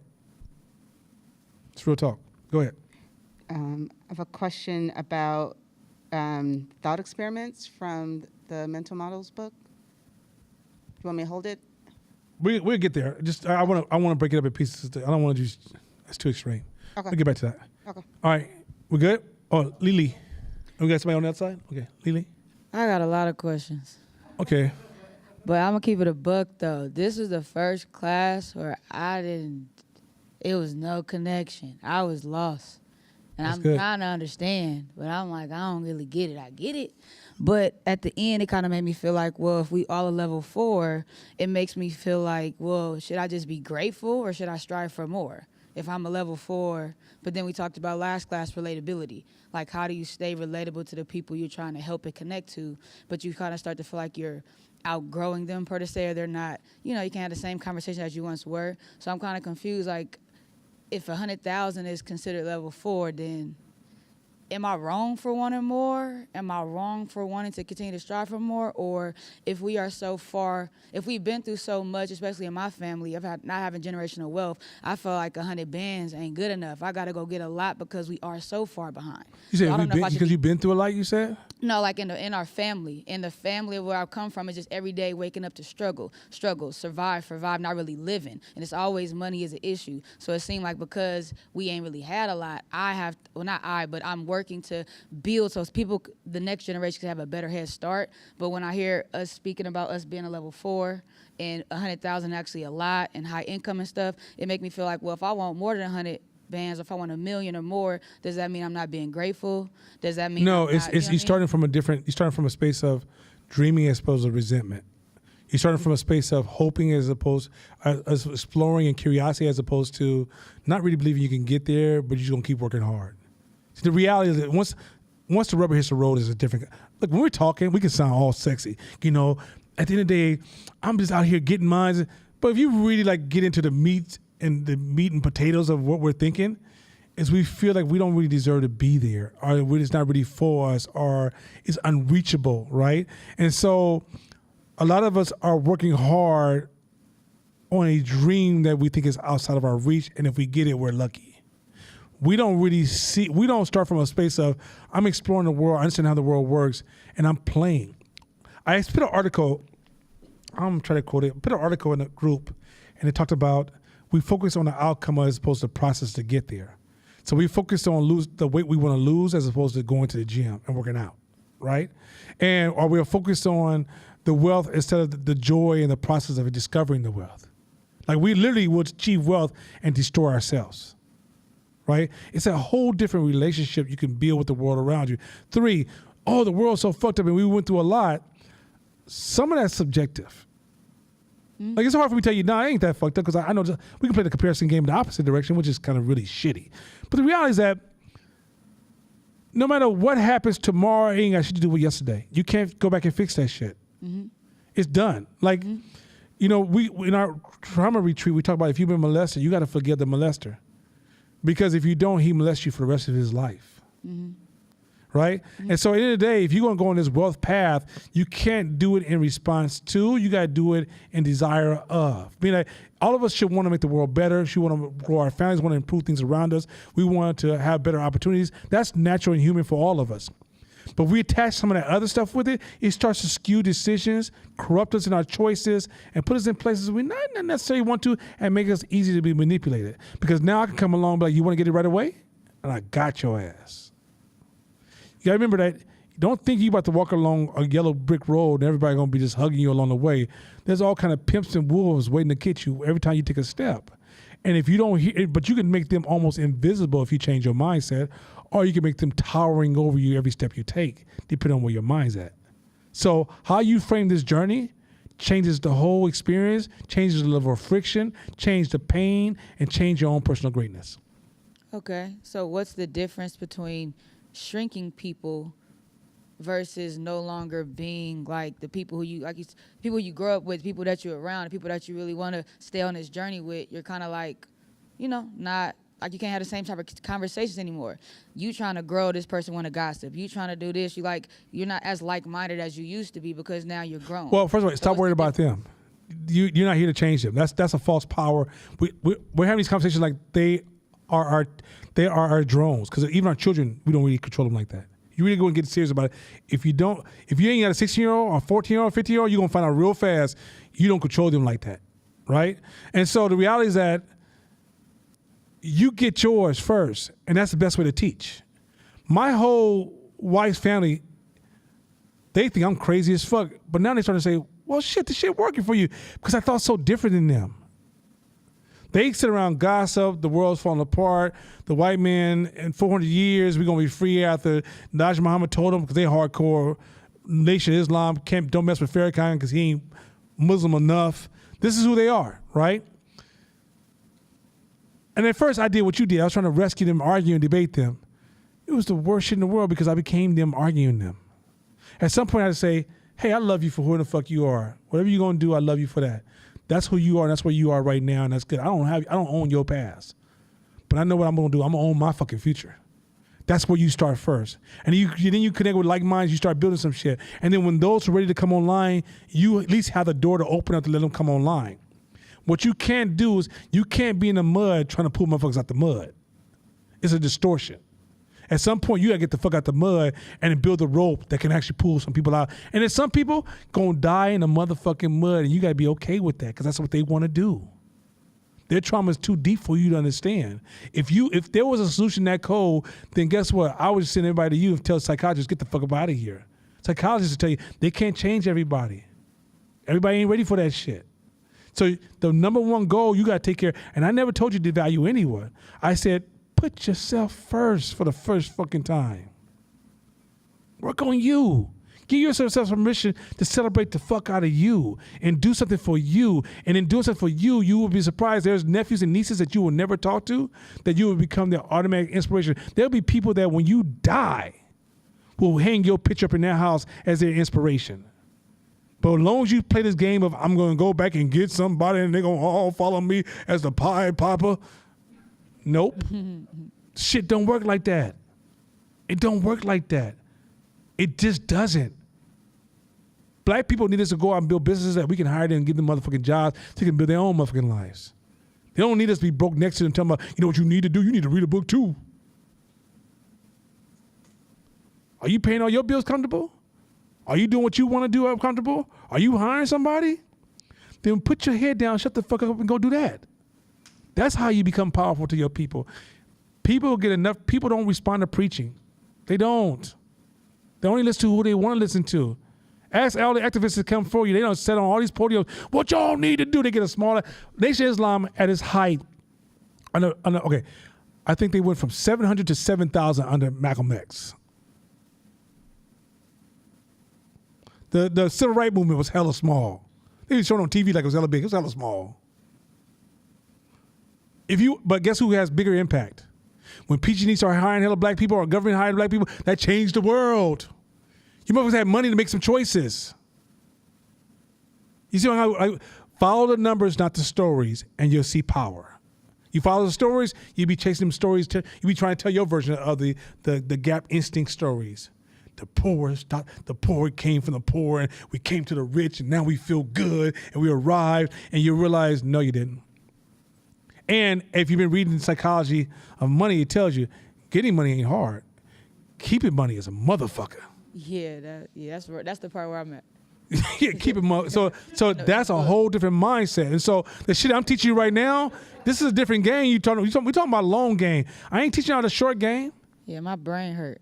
Well, and it's supposed to hurt. That means, guess what? If you went to the gym and worked out with me, you told me ain't nothing sore on me, that means I'm the worst motherfucking trainer you ever met. I better make a fucking brain. I better make one of the motherfucking muscles hurt. You need to stutter, do something for me. Shit. Drink a Gatorade while I'm talking. So my point is that the reality is that that's how you know this shit's working. You ain't supposed to get it the first time you hear, and you ain't flunking this motherfucking class. Some of this shit needs repetition. Some of this shit takes time. Right now, your brain hears some of this shit is painful noise. I just said that at the beginning of the class. Facts. Just thank you for being the most honest motherfucker in this class and saying the shit that everybody else is scared to say. That's why I fucks with you right now. Cause you real as fuck. Nah, you hella funny. No, you real as fuck. That's why I love you. Straight up. Thank you. All right, let's keep rolling, y'all. Oh wait, he even. Okay, wait, one more. Yeah, he'll be like, man, if I raise my hand one more time, I'm gonna come sit next to you. I'm gonna come jump up there on the mic. Go ahead, bro. So I had a lot of questions, but one of my similar to hers was when you were talking about the levels, and you were saying about kind of almost like the nation. I think you used like Wyoming, or you said here in the Bay Area we live one way, and then in another part of the nation they live it, and we're all kind of living in the same pot, basically on the same. We're very close. Yeah, very close. So, and then you talked about the money, and I'm same way with hers. Like, okay, so what am I supposed to do with the information that you just delivered about everybody almost being on the same level? When if we take like this was talking about, you're talking about percentages and averages, and we're using extreme. So I'll use an extreme. If I go to an Atlanta Falcons game, I can get a whole meal for $3. Well, I get a hot dog for $3, a soda for $3, and candy for $2. Arthur Blank set the Atlanta Falcons Stadium up like that. If I go to Chase Center, I'm gonna pay $17 for a hot dog. So the money's not the same. So when I understand we all might be living in the same melting pot, but I do have to grind a little bit harder here in the Bay. My 100,000 ain't 100,000 in Atlanta. It's still 100,000, but it doesn't translate the same. Almost 200,000 in Atlanta. Right, but I don't live in Atlanta. So I live here. So when I look at it, I say, well, I am kind of broke based on the market in which I live. Now, could my spending habits be better? Sure. But that's irregardless You did drive in that nice little truck you have too? You said what? You got here in a nice little truck. You got that nice little truck you drove here, right? Yeah, but a lot of people use my truck as an example, but people don't understand the way I buy cars. My truck is a base model. It don't have electric seats. It don't have navigation. It don't have none of that. I get what you're saying. I drive a truck. An engine and gas. That gas is hell expensive. Oh, gas is crazy. Yeah. But I don't care about features in my car, so it's a little bit different. It's misleading when you look at it. But when I go to the Chase Center, I do have to make what I got to make in order to buy the tickets and buy the hot dog and buy the concession and take my son and pay for the parking. Let me pause you a second. Your sample size is so pathetically bad because you're tunneling. Chase Center is one of how many? Yeah, but it's the one in my locale. No. You missing the point is this. When I said you're in a bubble in the Bay Area, so it creates an even greater distortion. When you drive across the nation and you say, well, in America, how many people are at this price range? How many people are at this price range? How many people are at this price range? You watch the media, it seems like everybody is rich lives like they're in San Jose. San Jose is really like the Beverly Hills of modern day time, right? But we happen to be living in middle class land in Oakland. But it feels to us, because the contrast is so big, it feels like we are first level 1 or level 2. Yeah, but what am I supposed to do with that? That's a realization. Okay, watch this. I tried to tell this earlier. Because a lot of times when you come time to run a business, you'll think you don't have no customers, or where do I start, or who's gonna buy these products? That's what happens in the real world. When you start to think about business, like you're in the real estate business, but let's say you decide you want to sell a product, or move an item, or move an idea, or move a service. Watch who you think got the money and who you don't realize really have the money. Watch how Arabs and Middle Easterns and Asian community and white people and black folks who come here from other Africa are getting rich as fuck, while black people in America are broke as fuck. Are we not changing our economic condition? Because we're too busy thinking about what we don't have, or comparisons, and going, oh, we barely have. And the person come here and be like, y'all got hella shit, y'all tripping. And I bet you what, I'm gonna sell this $20 item. I'm not gonna, because this is what black people do. This is the real shit. Let's get real. Let's get fucking real. You go to sell phones because you just made some phones. You won't sell your phone for the real motherfucking price.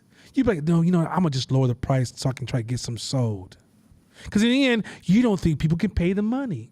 You get in, most of the time with people, we put our hands in other people's pocket. We start thinking, how they gonna afford that, Nana? Who's gonna spend the money on that? And you'll find that, who buy most of the luxury item? It ain't those rich ass people. They don't spend money like that. It's the poor people who spend money like that. So what I'm talking about as entrepreneurs, you need to be aware of your mental gap instinct, because you'll realize, oh, my market is actually really fucking big. I don't give a fuck if these people are living a better life than me. Matter of fact, if you want to live that kind of life, that's a choice you have. It's not a bad or good, neither one. But that choice, the reason you don't have access to some of those lifestyles is because you put limitations on your growth capabilities. If you really understood how many people are spending money, I think I came back, 2 years ago, and I hung out with the guys who were selling watermelons, the Latino brothers who were selling watermelons up the street. And the dude said, I said, hey, man, how much money y'all make from this shit? He said, oh, shit, well, there's one dude that owns them all. And he's doing over $100,000 a month netting. And he took these raggedy-ass trucks and dropped watermelons without business license, and he's netting over $100,000 a month. Netting, not grossing, netting in them raggedy ass level 2 trucks. How many black people are going to do some shit like that because it's going to embarrass them? How many black people understand the high volume market, or if you own 2 7-Elevens, you're making $1 million a year? How many people going out to corner stores or Walmart, who sells the cheapest shit in the world, is still got more money than Amazon? Oh, what? Really? How's that possible? Because they see the people that we don't see. All major companies right now that surround you, New Line Cinema got their money from black exploitations. Motherfucking, when MGM was about to collapse, they made most of their money from black people to seed their business to get back on their feet. Okay, so were you saying basically don't turn away other people that you think are less than, because they might actually be the ones that help support? I'm saying learn to see more value in the people that you've already shrunk unconsciously, because you're raised in a world of the gaps, things that were binary biases that says us against them. There is no them. Get rid of the word them, because what happens is that most of them, there's the rich people you talked about at Chase Center are such the smallest part of America that they have what they have, they do what they do, and that's good. No. I misunderstood. So now I got what you were saying, get what you were saying. Before, I'm thinking that you saying be happy with your $100,000, like she's saying, and that's level 4, and I'm like, well, my $100,000. Let me add this too. Some of us think we're suffering. I didn't say that you're a human being. Human beings are never satisfied. Let me just be very clear. Human beings like to grow. It's almost in our nature to grow, right? But some of us think that we've been sold a bad deal and our lives are fucked up. I remember Sadhguru Guru said, sometimes people come to him like, my life is so bad. And Sadhguru's like, did you eat today? He said, yeah. He said, then be gone. You ate. Because here's the thing. If you want to be 100% honest about some real shit, people brew on their hardship. People become depressed, which is a major epidemic right now in this country, over their hardship. People have anxiety because they think hardship is going to continue. People become hopeless because of their hardship. People engage in immoral, lying, deceptive, hurtful behavior because they feel they don't have a chance. People take quick hits and let pimps and hustlers and quick hits. Do you know how many motherfuckers sat in this class and spent money on some raggedy ass shit because they were trying to get rich tomorrow? Because they don't think they can? And when somebody say, hey, Nana, what's the magic key to success? Come on, give me one of those nuggets, Nana. I just need one more nugget, baby. Really, why are you like that, player? Why are you in perfectionism? Why you got to be perfect? Because if you're not perfect, maybe you're not good enough, right? Why is that necessary? Because you've been told you don't think you're supposed to get there by natural. You don't think there's a process of getting there. You think the only people who get there must be something special. When what's really happening is that most of those people who are there are exploiting the averages. And number two, if you don't feel you can get somewhere deep down in the back of your mind because you haven't really rationalized that, oh, it's just what I don't know. It's not nothing special about me. There's something wrong with me. You know how much weight that lifts off a lot of people? A lot of people are walking around right now really thinking that it's a night. Just like, okay, me and Court talked about this, when we were under 25, we didn't think we was going to make it to 25. We was convinced we were supposed to die before 25 because that's what was kind of what's happening with black males. We was like, if we make it past 25, we lucky. That's kind of fucked up. So think about how we see time at that point and think about what we don't invest in. We don't play the long games. We ain't going to be there as long. But the business is all about the long game, not the short game. That's why everybody in this goddamn class comes to me with these short ideas. No, I'm going to make some money, but I'm going to do 1, 2, 3. And how much money do you think I'm making in a year? I'm going to quit my job tomorrow. And I think by next year, I think I'm going to be rich. You think so? What do you think? What do you think, huh? What do you think? And this is why in my brain, I'm like, oh, just get the fuck out of my face, please. This is how it works. And why do they feel that way? Because in the end, they're looking at the extreme rich. They're looking at the extreme poor. And they don't realize, no, the world is really in the middle. And if you start looking at the real middle, you'll start seeing a different story about how the world works, and you'll think different about yourself. And I'm not saying that you're comfortable. You might want more. You might decide, I want to be in this group, but you don't feel like you failed. You can give up some time with your child because you realize, if I don't get that money today, I'll be okay. But when you don't feel like you don't got that money, you start sacrificing parent time, relationship time, personal time. And many of us end up dying before you get halfway there. So it's a deeper story than just, I'm supposed to be comfortable with it? Nah, you ain't nobody ever come to you. You ain't comfortable with that shirt in about 2 more years. It might look good on you now, but in 2 more years, you still wearing that shit. I'll be like, you really comfortable with that shit? No, I'm broke. Okay, that's what I thought. So that's the reality that we're always changing and growing. I'm not saying this, and most of us are in here to become growers and leaders. So I'm not telling leaders and growers, look, just build 2 bricks and call it a day. You good? The rest of the world only got 1 brick. You got 2. Fuck it. But look at Silicon Valley where motherfuckers reaching for more money and you already got $2 billion that you could never spill in a fucking lifetime. They could take care of generations. As long as you can make interest on that money, no one in your family will ever be broke in your bloodline. Right? Why is it they can't stop at some point and invest in their surroundings like millionaires used to do? Because at the end of the day, they're still chasing the comparisons. And that's a real problem if you listen to the stories happening in Silicon Valley. And that's a real discussion going on right now. They make hella money and they're fucked up in their head. That's why a lot of rich people are so fucking depressed. Because they don't see this, they don't see the life they have. They see the comparisons, the gap instinct.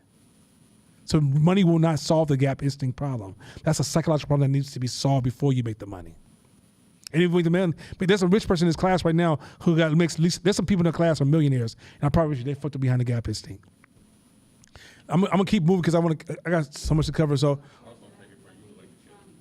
okay, go ahead. Okay, give a microphone real quick. Okay, go ahead. It's more of like a, I don't know if it's called an epiphany, if that's the correct word, but the thing in your head. Yeah. The light went off. There you go. Yeah. Is it, so you're saying, not you're saying, but I'm saying that California is the extreme. Yeah. Oh, well, shit, I got it now. Yeah. Oh. That's why you ever travel My brain and go to been other hurting states for and you 3 watch how hours your trying to figure out how money to- flows. okay. Your money's strong in other states. Gotcha. I go to gotcha, Chicago, I'm be living like a player from the Himalaya.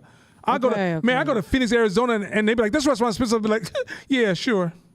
Yeah. Right? So I have to be able to look through the lens and see, am I in the environment of an extreme, in the middle, or in the extreme poor? It's distorted reality for you. Okay. And so when you think Okay. about business, you're trying to, that's why rich people, like when there's a problem in the community, people like, you know what, we need to ask the athletes to help us out. You got people just spent $1 million in the last 2 hours in that community.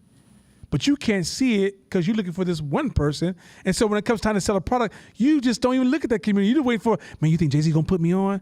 What about you just go to that corner near Eastmont Mall and open up that T-shirt and realize that dude makes hella cash? You don't know that, huh? Oh, shit.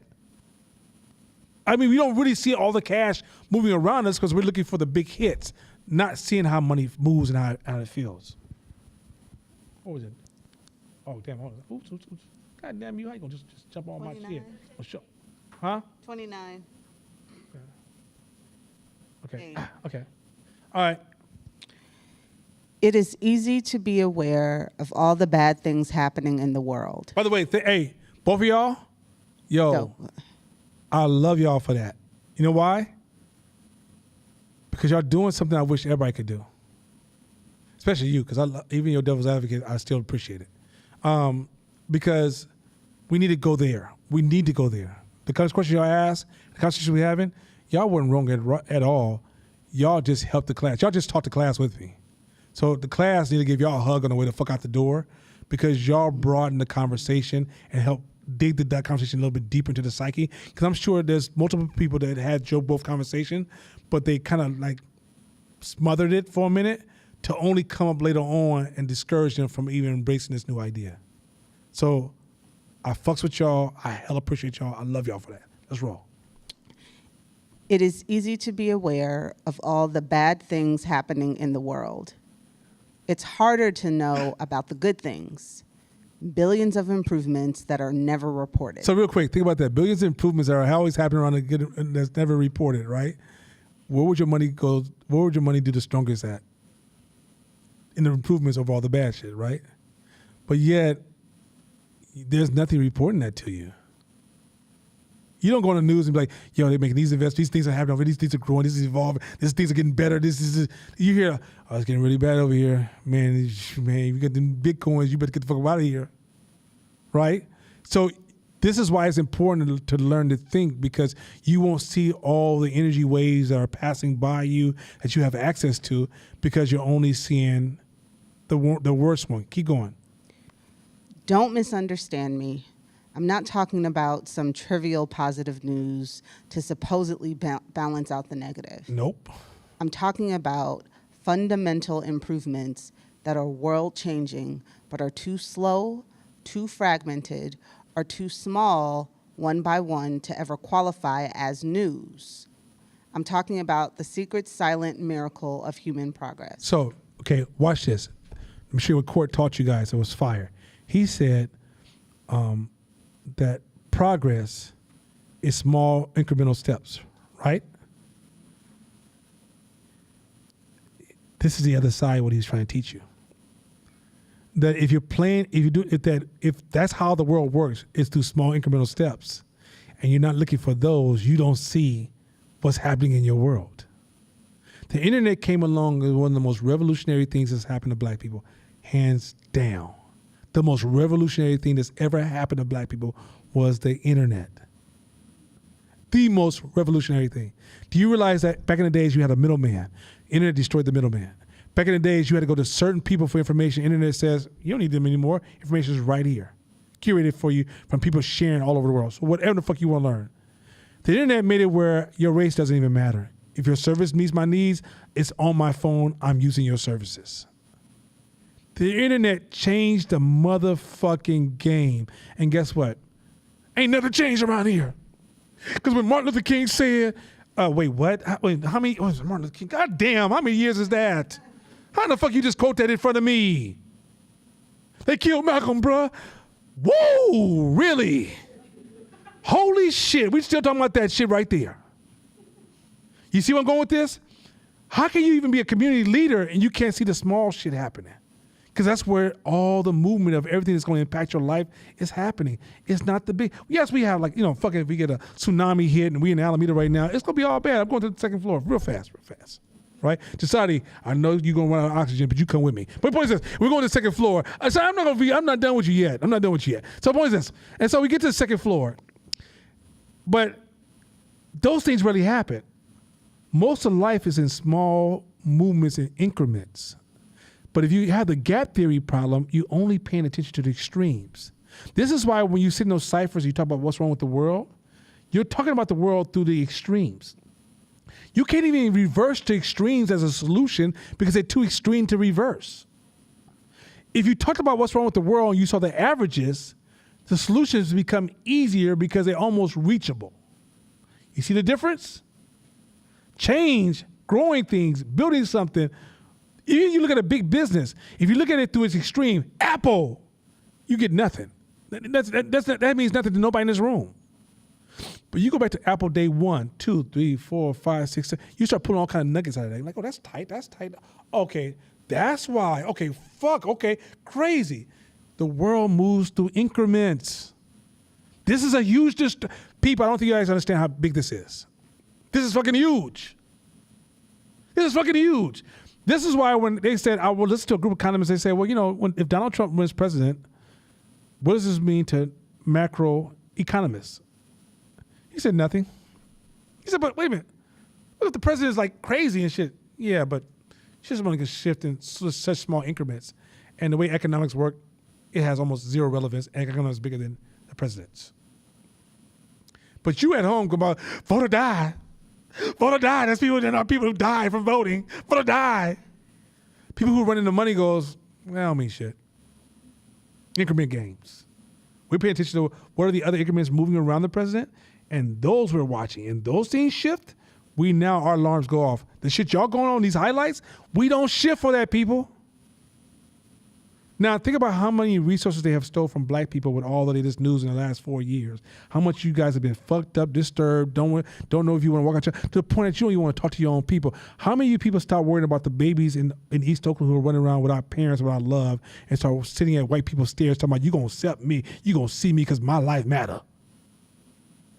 Think about how we drain our own most valuable students and our children, our people. The people are suffering from mental health that we could actually be servicing right now.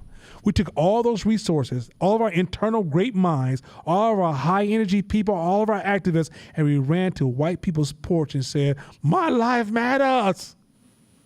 Are you fucking serious? So you mean you are going to underserve, deprive, steal resources from your own community, allow other people to come in your community while you are dormant, steal the opportunities, jump out of the game of competition because you want white folks to accept you? What? Who did accept you? And guess what? If you want people to respect you, the best way to respect you, build something. When you build shit, people see you different. That's as simple as that. If somebody come and stay in your house and live on your couch and eat your food, respect only goes so fucking far. But if you come home and they build and they expand your house and fill your refrigerator and pay all your bills, man, I really respect you, bro. I love you, man. Don't ever leave. Why you gonna leave? Come on, don't leave.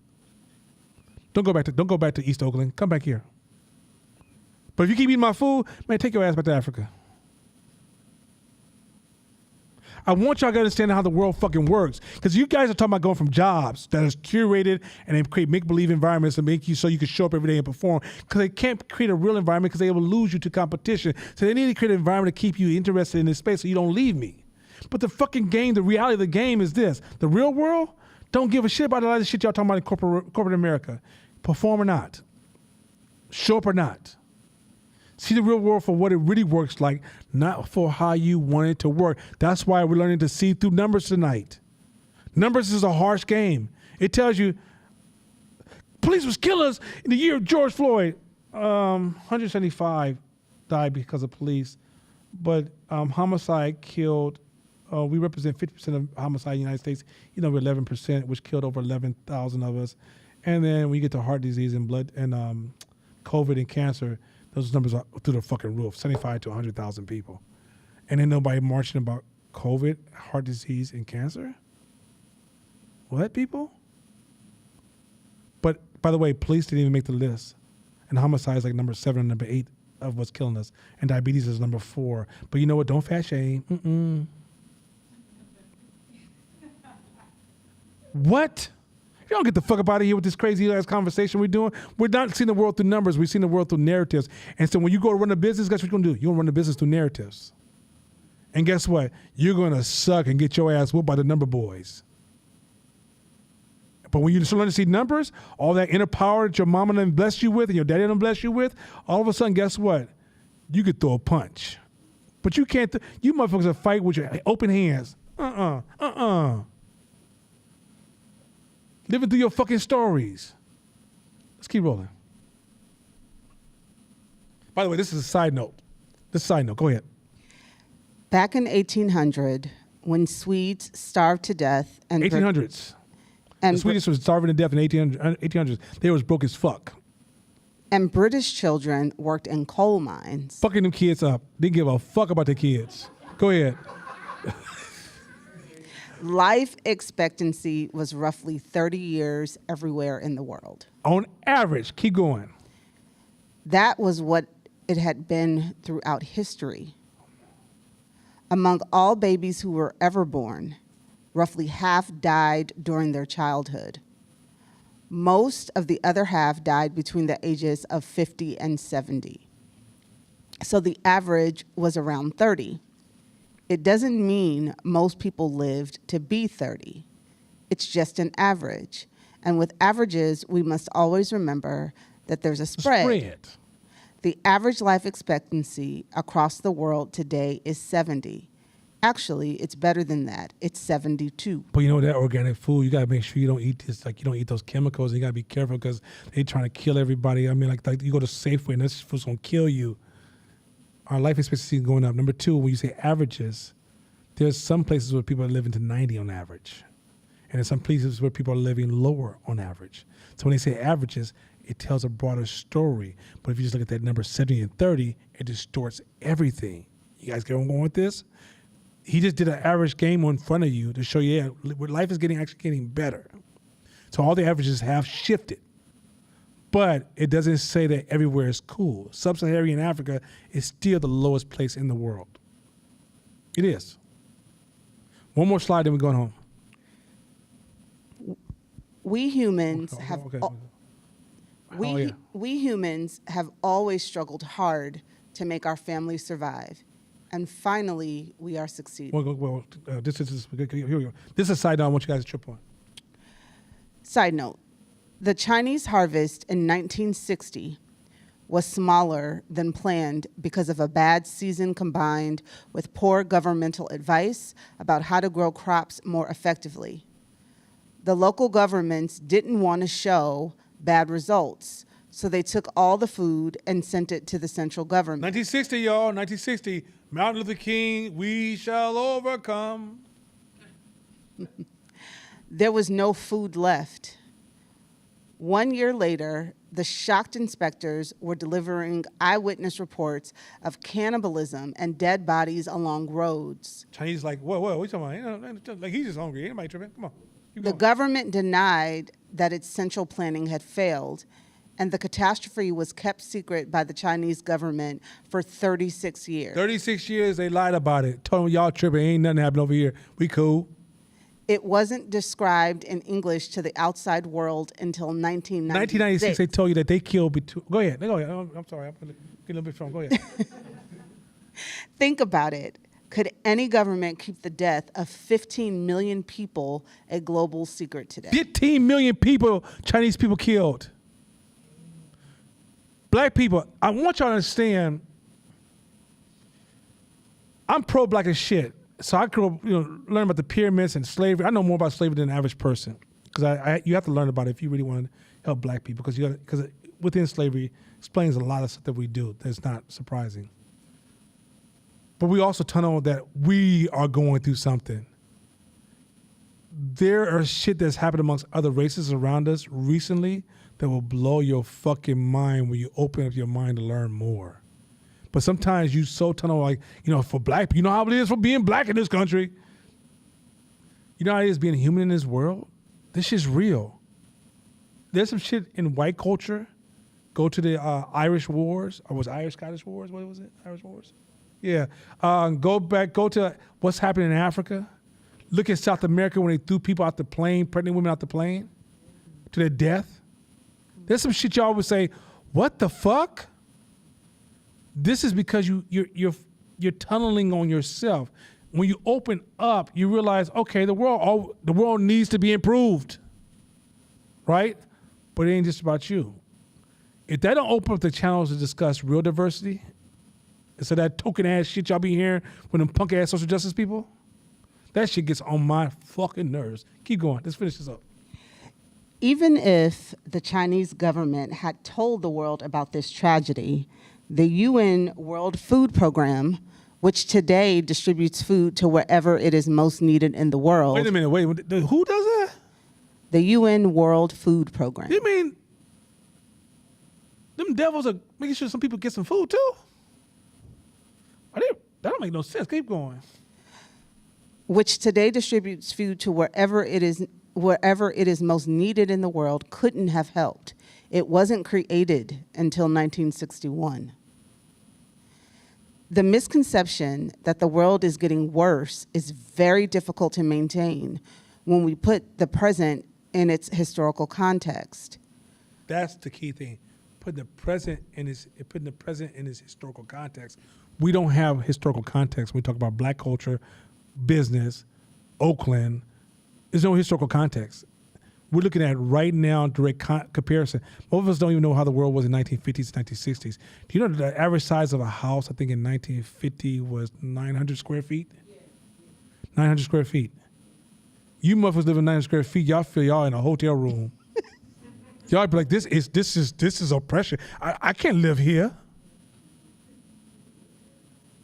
Do you know that when y'all watch television, we watch it at one person's house? One person's house. We all watch the same channel. Big ass crowd of us sitting around talking about, ooh, here comes Soul Train. Now you motherfuckers can walk around on a cell phone, watch whatever the fuck you want. I don't think you guys understand how once you put context around something, okay, y'all know I get down. I closed some beautiful contracts this week. I look here, fuck what y'all heard. I love me some Nana.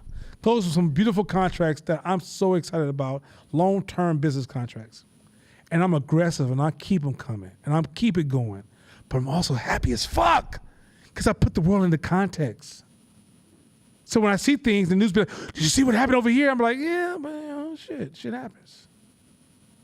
This dude got shot. This lady got out of her car, and the dude ran up and put a bullet in her head right in front of the camera. Damn, that's fucked up. But we all right. But if you watch that shit without any context, see, that's why I'm telling you, man, I'm about to get my life to the Lord because this world ain't shit, and I might make sure I ain't going to hell with the rest of you motherfuckers. That's how my mama would do it. She was a hardcore Christian who would cuss everything out. so you get where I'm going with this? It allows you to be in a different state of mind as you climb your hill, not in a position where you're constantly looking down. You're too busy looking up because life is great.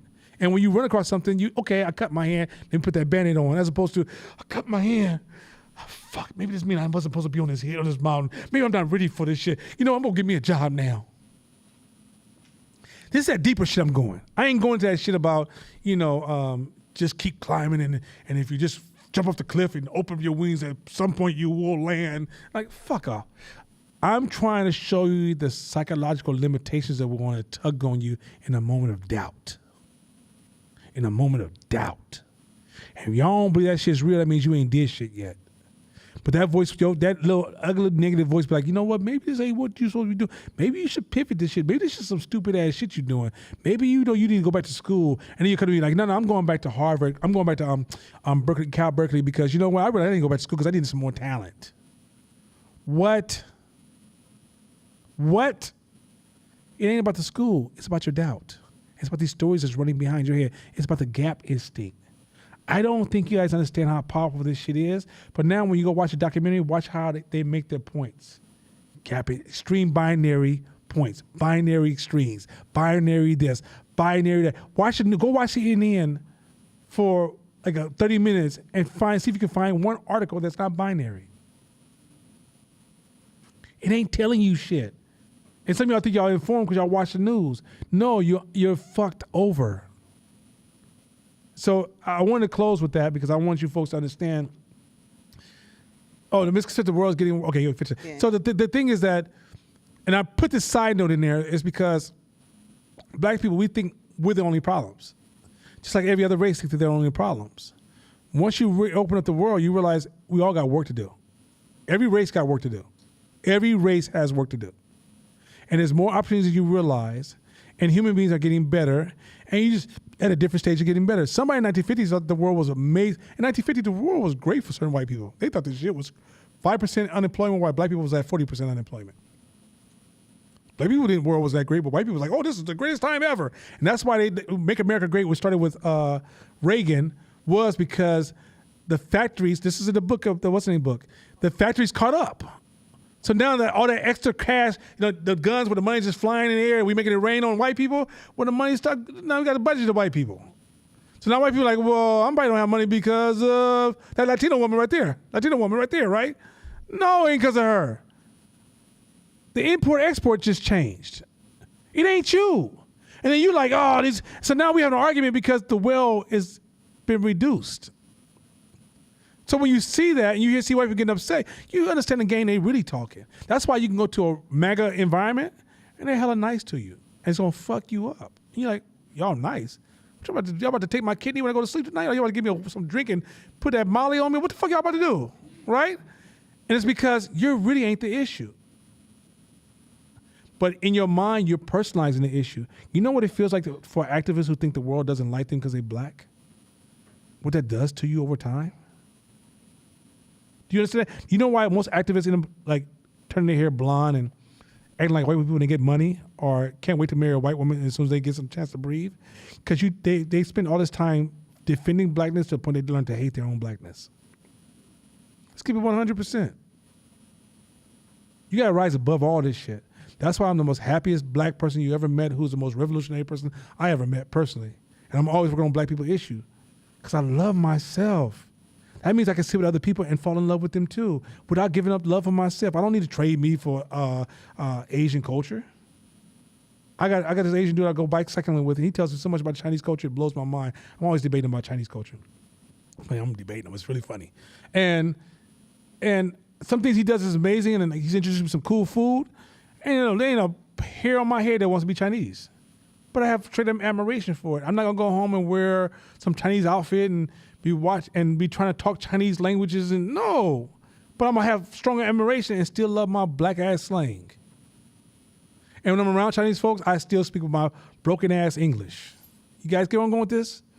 This is that self-love that was the first question in class is, how do I stop hating failure? Or how do I stop this? I just answered the question the longest fucking possible way known to man. The gap instinct is powerful as fuck. And it's distorted the world around you, which distorted what you can do in the same fucking world is distorted to you. That way, when you hear something, there's certain things you can't hear because of gap instinct. And there's certain things that when it comes into your ear, you translate it into something that fits your narrative. That being said, as they say in Berkeley, I'll see you motherfuckers later. Oh,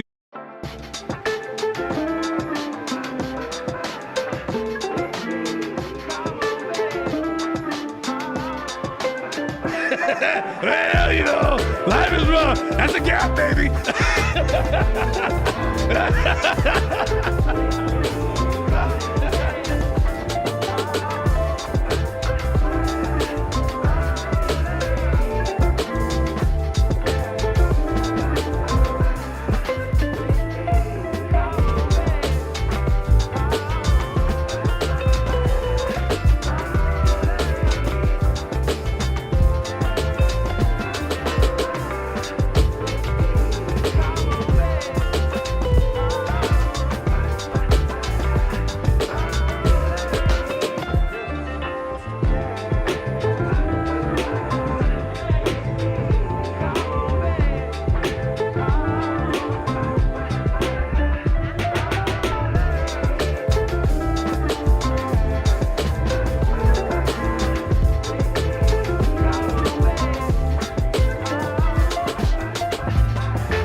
the regular background, you couldn't see it. It was still green.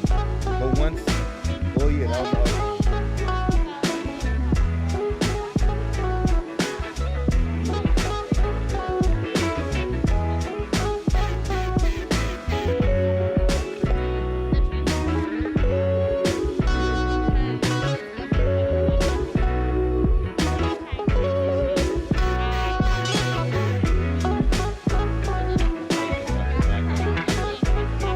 So it's not. So you're not like locked in with the background, and you have to.